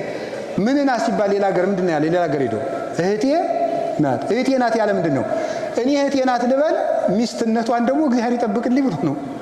ጠበቀለት። ንጉሱ ሌሊት ይመጣ ታው የነብይ ሚስት ናት እንዳትደርሳት። ትዳርን ሃይማኖት ይጠብቀዋል እንጂ ጥርጥር አይጠብቀውም። ስለዚህ በሃይማኖት ተዋህዶ መኖር ይገባል። ከቃሉ ጋር ናችሁ? ከቃሉ ጋር ናችሁ? እግዚአብሔር ከሁላችን ጋር ይሁን። በመጨረሻም አንድ ዕለት የሚባለው ስንት ሰዓት ነው? አቤት ስንት ሰዓት ነው? 24 ሰዓት። እሺ ቀኑ ስንት ይሆናል? ሌሊቱ ሰዓት ሁልጊዜ ነው ግን ነው? ሁልጊዜ 12 ነው አይደል? እኩል አይደለም። አሁን አንዳንድ ጊዜ ሌሊቱ ይረዝማል አይደለም እንዴ? 14 ሰዓት ድረስ ይሄዳል። በተለይ አሜሪካ እና አውሮፓ በክረምታቸው ጊዜ ጨለማው ነው የሚረዝመው። ጨለማው እየረዘመ ይሄዳል በክረምቱ ወቅት። አንዳንድ ጊዜ ደግሞ ምን ይሆናል? ብርሃኑ ይረዝማል። አንዳንድ ሰሞን ሚስት መልካም ትሆናለች፣ አንዳንድ ሰሞን ደግሞ ባል መልካም ይሆናል። ዙሮ ግን 24 ሰዓት ናቸው አይደል? ዙሮ ምንድነው? ትዳር ነው ማለት ነው። ሁል ጊዜ ሃይ ኤክስፔክቴሽን የሚባል አይደለም? ይሄንን ማስወገድ ነው። በቃ እንደው እሷ ጋር ከሆንኩኝ ገነት ነው ብላ አታስብ። እሱ ጋር ከገባው እንደው ተመስገን አይባልም። ሰው ስንት ነገር እኮ ይዞ ነው የሚመጣው። ያስተዳደግ ባክግራውንድ አለው፣ የእውቀት ባክግራውንድ አለው፣ የመንፈሳዊ ልህቀት ደረጃው ያነሰ ሊሆን ይችላል። ጓደኞቹ የሚጭኑበት ነገር አለው፣ አካባቢው የሚጭንበት ነገር አለው፣ ኑሮው ራሱ የሚጭንበት መንገድ አለው። ሰይጣን ራሱን የቻለ ፈተና ይጭንበታል። ሰው በዚህ ሁሉ መከራ ተከቦ የሚኖር ሰው ነው እና ስህተትን ማለፍ መልመድ አለብን። ስህተትን ማለፍ፣ ሰውን እንደ መልአክ አለመጠበቅ፣ እንዲሳሳት መፍቀድ ያስፈልጋል። ይሄው እንደሆነ ትዳሩ ቅዱስ ሆኖ ከእግዚአብሔር የሚያደርስ ይሆናል። ከቃሉ ጋር ናችሁን? ከቃሉ ጋር ናችሁ? እግዚአብሔር ከሁላችን ጋር ይሁን። እንደዚያ ከሆነ ከውሃ ዳር መታጨት ምንድን ነው? እስኪ አንድ ጊዜ በሉ። ከውሃ ዳር መታጨት በሉ። ከውሃ ዳር መታጨት። ከውሃ ዳር መታጨት ማለት መሰላችሁ? ያዕቆብ የክርስቶስ ምሳሌ ነው። ይስሐቅ የክርስቶስ ምሳሌ ነው። ዮሴፍ የክርስቶስ ምሳሌ ነው። ውሃ የቃለ እግዚአብሔርና የጥምቀት ምሳሌ ነው። ጉድጓድ የቤተ ክርስቲያን ምሳሌ ናት። ልክ አባቶቻችን እነዚያ ታላላቆች ይስሐቅ፣ ያዕቆብ፣ ሙሴ ሶስቱ ሚስቶቻቸውን ከውሃ ዳር እንዳጩ ክርስቶስ ነፍስን የሚያጫት ቃለ እግዚአብሔር ስትቀዳ ሲያገኛት ነው። ነፍስን የሚያጫት ክርስቶስ ነፍስን የሚያጫት ከጥምቀት ውስጥ ሲያገኛት ነው። ያን ጊዜ የክርስቶስ ሙሽራ ለመሆን ትጣቻለች። ለዚህ ነው ቅዱስ ጳውሎስ ፋርኩክሙ ለኩልክሙ ለአሐዱ ምት፣ ሁላችሁንም ለአንድ ሙሽራ አጫችኋለሁ ዘውቱ ክርስቶስ፣ እርሱም ክርስቶስ ነው ይላል። ሰው ለክብር የሚታጨው ውሃ ሲቀዳ ተገኝቶ ነው። ለጵጵስና የሚታጨው ውሃ ሲቀዳ የተገኘው ነው። ውሃ ምንድን ነው? እወቁ እናንተ ቤተክርስቲያናችሁ ቃለ እግዚአብሔር አትሉ? ውሃ ምንድን ነው? ቃለ እግዚአብሔር በሉ። ጉድጓድ ማናት? ቤተ ክርስቲያን። ስለዚህ ውሃ ሲቀዳ የተገኘው ለክብር ይታጫል። ቃለ እግዚአብሔር ሲቀዳ የሚገኘውን ለሹመት፣ ለክብር፣ ለቅስና፣ ለዲቁና ያጩታል። እይኩን አሐዱሂ ቀሲሰ ዘያይመረ መጻሕፍተ አምላካውያተ ወፈድፋደሰ አርባዕተ ወንጌላተ። አምላክ ወዶ ያጻፋቸውን ቅዱሳት መጻሕፍትን ያልተማረ ቅስና አይሾምም። ይልቁንም አራቱን ወንጌል እንኳን ያልተማረ ዲያቆንም እንደዚሁ። ስለዚህ ውሃ ሲቀዳ የተገኘው ነው የሚመረጠው። በጥምቀት ያጨናል፣ በቃለ እግዚአብሔር ያጨናል። እናንተንም እንደዚሁ የሚያጫችሁ አንድ በጥምቀት ተገኝታችኋል።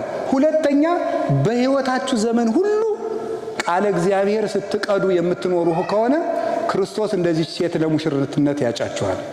ቃለ እግዚአብሔር ሁል ጊዜ ቅዱ። ከዚያ የሕይወትን ውሃ ታገኙታላችሁ። የሕይወት ውሃ ያለው ራሱን ነው። አንድ ጊዜ ተጠጥቶ የማያስጠማ ውሃ ያለው ለምንድን ነው? ዓለም ሁሉን ነገር መልሳ ታስጠማናለች። ምሳሌ ልንገራችሁ። ኢትዮጵያ ያለ ሰው እስራኤል ብሄድ ቴልአቪቭ ቢኖር ጥሩ ነው ቢል ደግሞ መልሶ ደግሞ አይ ካናዳ ብሄድ ጥሩ ነው ያሰኛል። ካናዳ ብሄድ ደግሞ ኒውዮርክ መሄድ ያሰኘዋል። ደግሞ እዚያ ብሄድ አይ ሲንጋፖር ሊልም ይችላል። ሰው የማይለው ነገር የለም። ሰው እንደባከነ ነው የሚኖረው። ከተማ በመለወጥ ሰላም አይገኝም። እግዚአብሔርን በማግኘት ብቻ ነው ሰላም የሚገኘው። ልብስ አላረካ ብሎ የት እንደደረሰ ታውቃላችሁ? ሱሪ ራሱ ተሰፍቶ ጂንስ መጣ። ከዛ ደግሞ ታይላንድ የሚባል መጣ። መልሶ ደግሞ አሁን ስቲኪን የምትባል ደግሞ መጣች። ከዛ መጨረሻ ላይ ቀዳዳ ሱሪ መጣ። ይገርም፣ በጣም ነው የሚገርመው። ሰው አያችሁ ባልተቀደደ ልብስ መርካት ሲያቅተው የተቀደደ ልብስ ደግሞ በውድ ዋጋ ነው እኮ የሚገዛው። ይሄ ምንድነው ሲባል ሁሉንም ነገር ብንለውጥ አረካል። ሁልጊዜ ነፍሳችን ትጠማለች። ሁልጊዜ ደስታን ይጠማል። ልብ በሉ። ሰው አንድ ሚስት አግብቶ መኖር አቃተው። ከዛ ወደ 5 አይነት ጋብቻ ተመሰረተ። አሁን ይሄ ምዕራቡና አሜሪካ ላይ ያለ ሳምቦ የሚባል ጋብቻ አለ።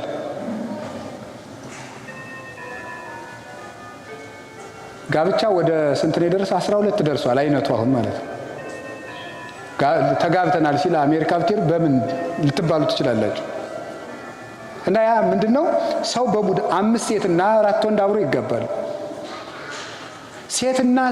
ሴትና ወንድ አግብቶ መርካት አቃተው አይደል? ይሄን ምን አደረገ? ከሚስቱ ውጭ ሌላ ሄደ፣ ከባሏ ውጭ ሌላ ሄደች። በዚህም ደስታ ጠፋ። ምን ተደረገ?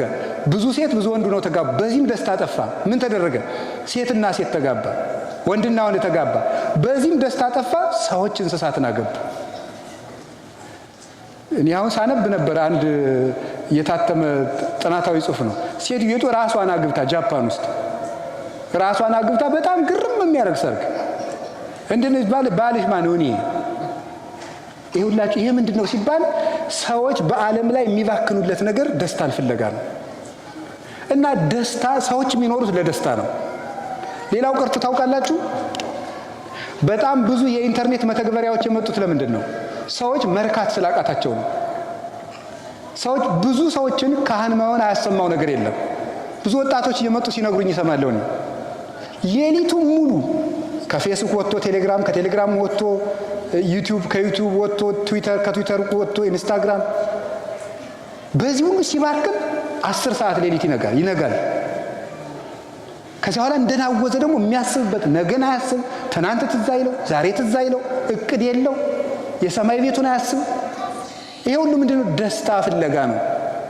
እና የእግዚአብሔር ቤተሰቦች ልንገራችሁ፣ ደስታን መጥገብ ከፈለጋችሁ ያ ደስታ ክርስቶስ ነው። ሌላ የለም። ምንም ብትባክኑ በጣም ብዙ ዘፈኖችን ስላዳመጣችሁ ጭፈራ ቤት ስለሄዳችሁ ደስታን አታገኟትም። ደስታ ክርስቶስ ነው። እስመ ዘበኀቤከ የዐርፍ ነጸሮተ ኩሉ ነባብያን። የአይኳትያን መላእክት የደቂቀ አዳም ሁሉ አይን የሚያርፈው አንተን ሲያይ ነው ይላል። የሰው ልቡ የሚያርፈው ክርስቶስን ሲያይ ብቻ ነው። ምንም ነገር ብታዩ ስታዩ ትኖራላችሁ እንጂ አይናችሁ ሊጠግብ አይችልም። የምናየው ክርስቶስን ያየለት ነው። አያችሁ እንደዚያ ሲል የጠገባል ሰው አልሰማችሁ? አረጋዊ ስምዖን ጌታን ታቀፋልና ምንድነው ያለው? ይዜ ተስዕሮ ለገብርከ፣ ዛሬ ባሪያህን ታሰናብተዋለህ። ለምን? እስመ ርእየ አዕይንተ ያድኅኖተከ፣ አይኖቼ ማዳንህን አይተዋል። በቃ ክርስቶስን ሲያይ ይሄ ሰው ምን አለ? እድሜ በቃኝ አለ። አንድ ሰው ሊረካ የሚችለው ክርስቶስን ሲያይ ነው። ልብ ልንገራችሁ፣ ከክርስቶስ እንዲደርስ የተፈጠረ መንገደኛ ነው። ከክርስቶስ እስከምንደርስ ድረስ ልባችን ምንም ነገር ብናቀርብለት ሊረካ አይችልም። ልብስ ለውጡለት፣ ምግብ ለውጡለት፣ ጥሩ ቤት ስሩለት፣ ጥሩ መኪና ግዙለት፣ ልባችሁ ሊያርፍ አይችልም። የሚያርፈው ክርስቶስን ስታገኙ ብቻ ነው። የሕይወት ውሃ በሉ እስቲ። ምን አላችሁኝ? ምን አላችሁኝ? ስለዚህ ዘፈኑ፣ ጭፈራው፣ ይሄ አጓጉል ክህደቱ፣ ስካሩ፣ መዝናናቱ፣ ዝሙቱ፣ እንደዚህ ያለው ነገር ሁሉ የሞት ውሃ ነው። የሕይወት ውሃ ክርስቶስ ነው። ቃለ እግዚአብሔር ነው። ቅዱስ ሥጋው ክቡር ደሙ ነው። ያን ውሃ ስታገኙ ልባችሁ ይረጋል። በእውከት ውስጥ በሰላም ትኖራላችሁ። ቅዱስ ዳዊት ያገኛትን ሰላም እናገኛታለን ሲል ሰምታችሁታል። ምንድን ያለው? እግዚአብሔር ያፈርህ ተምንትኑ ያፈራሃኒ፣ እግዚአብሔር ምእመን አለ ሕይወቴ ወምንትኑ ያደነግጸኒ፣ እመኒ ጸብአኒ ተአይን እይፈራሃኒ ልቤ። እግዚአብሔር ብርሃኔ ነው፣ ምን ያስደነግጠኛል? እግዚአብሔር የሕይወቴ መታመኛዋ ነው። ከተማ እንኳን ቢከበኝ ልቤ አይደነግጥብኝም ይላል። እግዚአብሔርን ያላገኘች ነፍስ ደግሞ በቅጠል ኮሽታ ሁሉ ትደነግጣለች። ሰዎች ሁሉ ኃጢአታችንን ያወቁብን ይመስለናል። ቀድመን እኛ እንሸሻለን። ያ እንዳይሆን ክርስቶስ የሕይወት ውሃ ነው። ልክ ራሱን ያጠጣ ውሃ ዘጸማ ይምጻ ሀቤ ወይስተይ፣ የተጠማ ቢኖር ወደ እኔ ይምጣ እንዲሁ ይጠጣ። በከመ ይቤ መጽሐፍ አፍላገ ማየ ሕይወት ይውህዝም ከርሱ። መጽሐፍ እንደተናገረ የሕይወት ውሃ ከሆዱ ይፈልቅለታል ብሏል። የሕይወት ውሃ የተባለውን ክርስቶስ ውሃ የሚሰጠንን 4 ጥቅም ከክርስቶስ ጋር ላያይዝና የትምህርት ማጠቃለያ ነው። እስቲ ውሃ በሉ። ውሃ አንደኛ ደብዳቤን ይደመስሳል። እስኪ በሉ። ደብዳቤ ምን ያደርጋል? አቤት። ደብዳቤ ጽፋችሁ ውሃ ውስጥ ብትጥሉት ምን ይላል? አቤት። ኃጢአታችን ለክርስቶስ ስንናዘዝ፣ ለንስሐ አባታችን ስንነግረው የኃጢአታችን ደብዳቤ በማን ውሃ ውስጥ ነው የሚወድቀው? በክርስቶስ ውሃነት ነው የሚወድቀው። ውሃ ውስጥ የተጣለ ደብዳቤ መልሶ እንደማይነበብ ሁሉ አንድን ኃጢአት ለካህን ከተናዘዛችሁት በኋላ መልሶ አያስጠይቃችሁም። ለምን? የሚደመስሰው የሕይወት ውሃ ክርስቶስ ስለሆነ ነው። የማያስጠማ ምንድነው? አኮ ግብር ከመሊቃነ ካህናት ዘቀዲሙ እዛ ላያቀርቡ ቀድመ በእንተ ርእሶሙ ወድኅረ በእንተ ሕዝብ። አስቀድመው ስለ ራሳቸው በኋላ ስለ ሕዝቡ ዕለት ዕለት መስዋዕት እንደሚያቀርቡ እንደ ብሉይ ሊቃነ ካህናት መስዋዕት ዕለት ዕለት አያቀርቡም። ውእቱሰ ገብረ ዘንተ በምዕርሶ አርሶ፣ እርሱ ግን ራሱን አንድ ጊዜ መስዋዕት አድርጎ ባቀረበ ጊዜ ፈጽሞታልና ይላል። በምዕርሶ አርሶ አንድ ጊዜ የሚለውን ሲተረጉመው ቅዱስ ዮሐንስ አፈወርቅ ደካማ መድኃኒት ሲደጋገም ይኖራል ይላል። ሐኪሞች ጠዋት 3 ማታ 3 የሚሉት ክርስቶስ ግን አንድ መድኃኒት ነውና አልተደጋገመም፣ አንድ ጊዜ ብቻ ተሰቀለ ይላል። ክርስቶስን ያገኘ ሰው ጽኑ ፈውስ ያገኛል። ጽኑ ፈውስ፣ ጽኑ ምሕረት፣ ጽኑ ደስታ ያገኛል። የማይለዋወጥ ጊዜ ቦታ የማይለውጠው ደስታ ማግኘት ይቻላል። ስለዚህ አንድ ጊዜ በክርስቶስ የተሰረየ ኃጢአት መልሶ አያስጠይቅም እና ንስሐ ከገባን በኋላ እንደ እውነት ይቅር ብሎኝ ይሆን እያለ እያጠራጠረ ደግሞ መልሰን ሌላ ጊዜ እንደውም አንዳንዱ ሰው ከተማ የተናዘዘውን ኃጢአት ደግሞ ገዳም ሄዶ ይናዘዘዋል። ለምንድን ነው? ይቅር ያልተባልኩ እየመሰለው ነው። እንዳይመስላችሁ አንድ ጊዜ በክርስቶስ ውሃ ውስጥ ተጥሏል።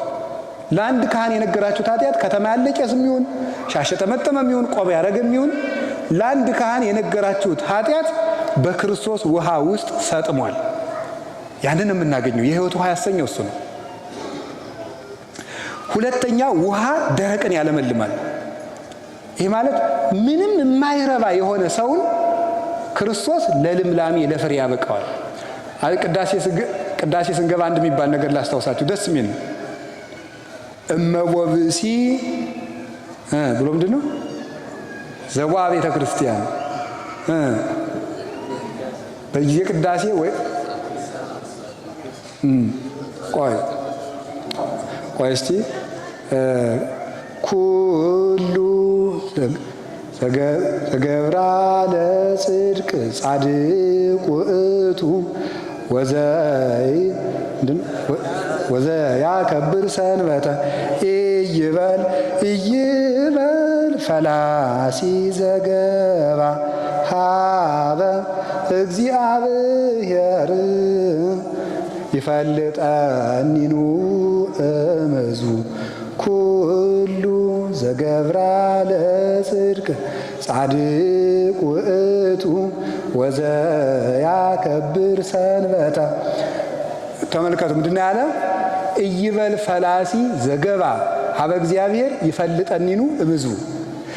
ከኃጢአት ተሰዶ የመጣ ሰው ቢኖር አለ እግዚአብሔር ከሕዝቡ ይለየኝ ይሆን አይበል ይላል።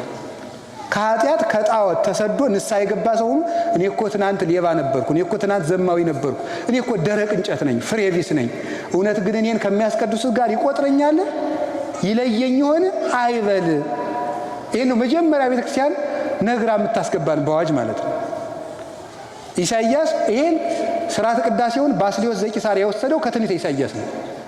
ኢይበል መኑይ ከመ ይቡስ አነ እኔ ደረቅ እንጨት ነኝ አይበል። ኢይበል ፈላሲ ዘገባ ሀበ እግዚአብሔር ይፈልጠኒኑ እምሕዝቡ።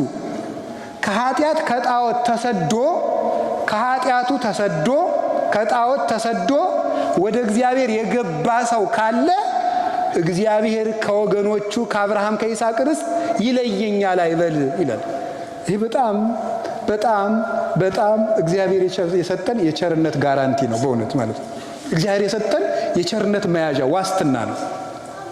ይህን እንድታውቁ ነው የሚያስፈልገው። ስለዚህ ንስሐ ደረቅ ውሃ ደረቅን እንደሚያለመልም ክርስቶስ ተስፋ ያጣችን ነፍስ የሚያለመልም ነው፣ ለፍሬ የሚያበቃት። ዘማውን ያመጣና ከድንግል ማዕረግ ያደርሰዋል። የሚያሳድደውን አምጥቶ መምህር ያደርገዋል። ዝኳ ዘትካት ይሰድድ ወይዜ ይሰብክ። ትናንት ያሳደደው ሰውዬ ዛሬ ሰባኪ ሆነ ብለው አለ ቅዱስ ጳውሎስ። ወይሴብሕዎ ለእግዚአብሔር በእንቲአየ እግዚአብሔርን በእኔ ምክንያት ያመሰግኑታል አለ። ሌባ የነበረውን መጽዋች ያደርገዋል። እና ተመልሸን ያረባም የሚለውን ሰይጣን እንድትቃወሙት ነው። ክርስቶስ የሕይወት ውሃ ነው ያልኳችሁ። ከቃሉ ጋር ናችሁ? ከቃሉ ጋር ናችሁ? ሶስተኛ ክርስቶስ ውሃ ምን ያደርጋል? እድፍን ምን ያደርጋል? አቤት ያነጻል፣ ያጥባል። አንዲት ኩሬ ብትሆን አራት በአራት ኩሬ ብትኖር ይሄ ሁሉ ሰው ቢገባባት ምን ትሆናለች መስላችኋል?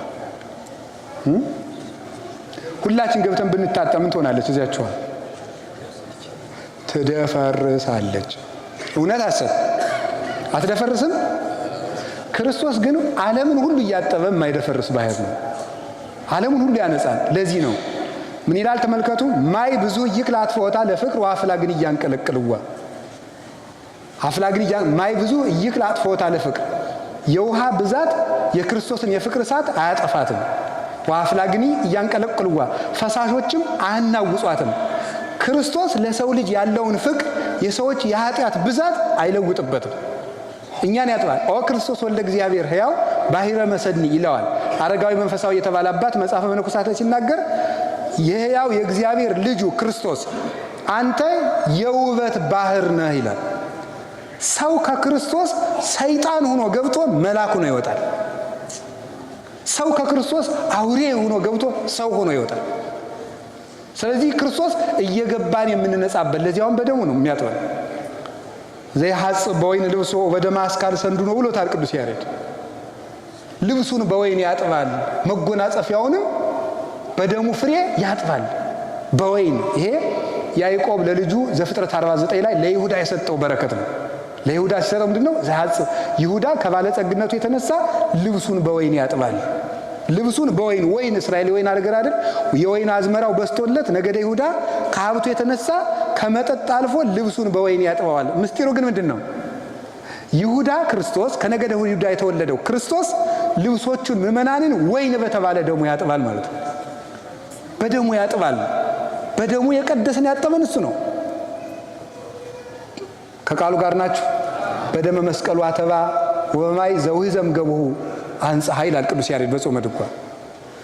ከጎኑ በፈሰሰ ደም ቤተክርስቲያንን ቀደሳት፣ በማየ ገቡም አነጻት። ስለዚህ ክርስቶስ ራሱ ያነጻናል። ቁርባን ልትቆርቡ ስትሉ እኔ ኃጢአተኛ ነኝ እንዴት ብዬ ቆርባለሁ ሲያሰኛችሁ፣ እንዴ ክርስቶስ ውሃ ነዋ። ልንነጻ እኮ ነው የምንቆርበው። ታውቃላችሁ ይሄን እንዴ? ልንቀደስ ነው የምንቆርበው። ልንገራችሁ፣ በቅተን እንቁረብ፣ ንጹህ ሰው ይቁረብ ከተባለ ያለ ድንግል ማርያም በቀር ሰው የሚገኝም አይመስለኝም። ሰው የሚገኝ አይመስለኝም። ልንቀደስ ነው የምንቆርበው። ለምንድን ነው ከክርስቶስ ማዕድ የምትርቁት? ሊያነጻን ነው እንጂ ድሮስ እና ነጽቼ ከሆነማ ቁርባኑ ስለምንድን ነው የምቆርበው እንዴ? ልነጻ እኮ ነው የምቆርበው። ንጹህ ያልሆነ ከቁርባኑ አይቀበል የተባለ ያልተናዘዘ ማለት ነው። ያልተናዘዘ ማለት ነው እንጂ ንጹህ ስንሆን እንቆርባለን፣ ቅዱስ ስንሆን እንቆርባለን አትበሉ። የኢትዮጵያ ኦርቶዶክስ ተዋሕዶ ቤተክርስቲያን ምዕመናን ናቸው የሚያሳዝኑት። በዓለም ላይ ሁሉም ክርስቲያኖች ክርስቲያን ከሆነ ይቆርባል። በቃ የግብፅ ለምሳሌ 14 ሚሊዮን ካለ 14 ሚሊዮኑ ይቆርባል። ምሳሌ ነው፣ ቁጥሩ እሱ ብቻ ላይሆን ይችላል። የአርመንም ካላት ያላት ሁሉ ይቆርባል።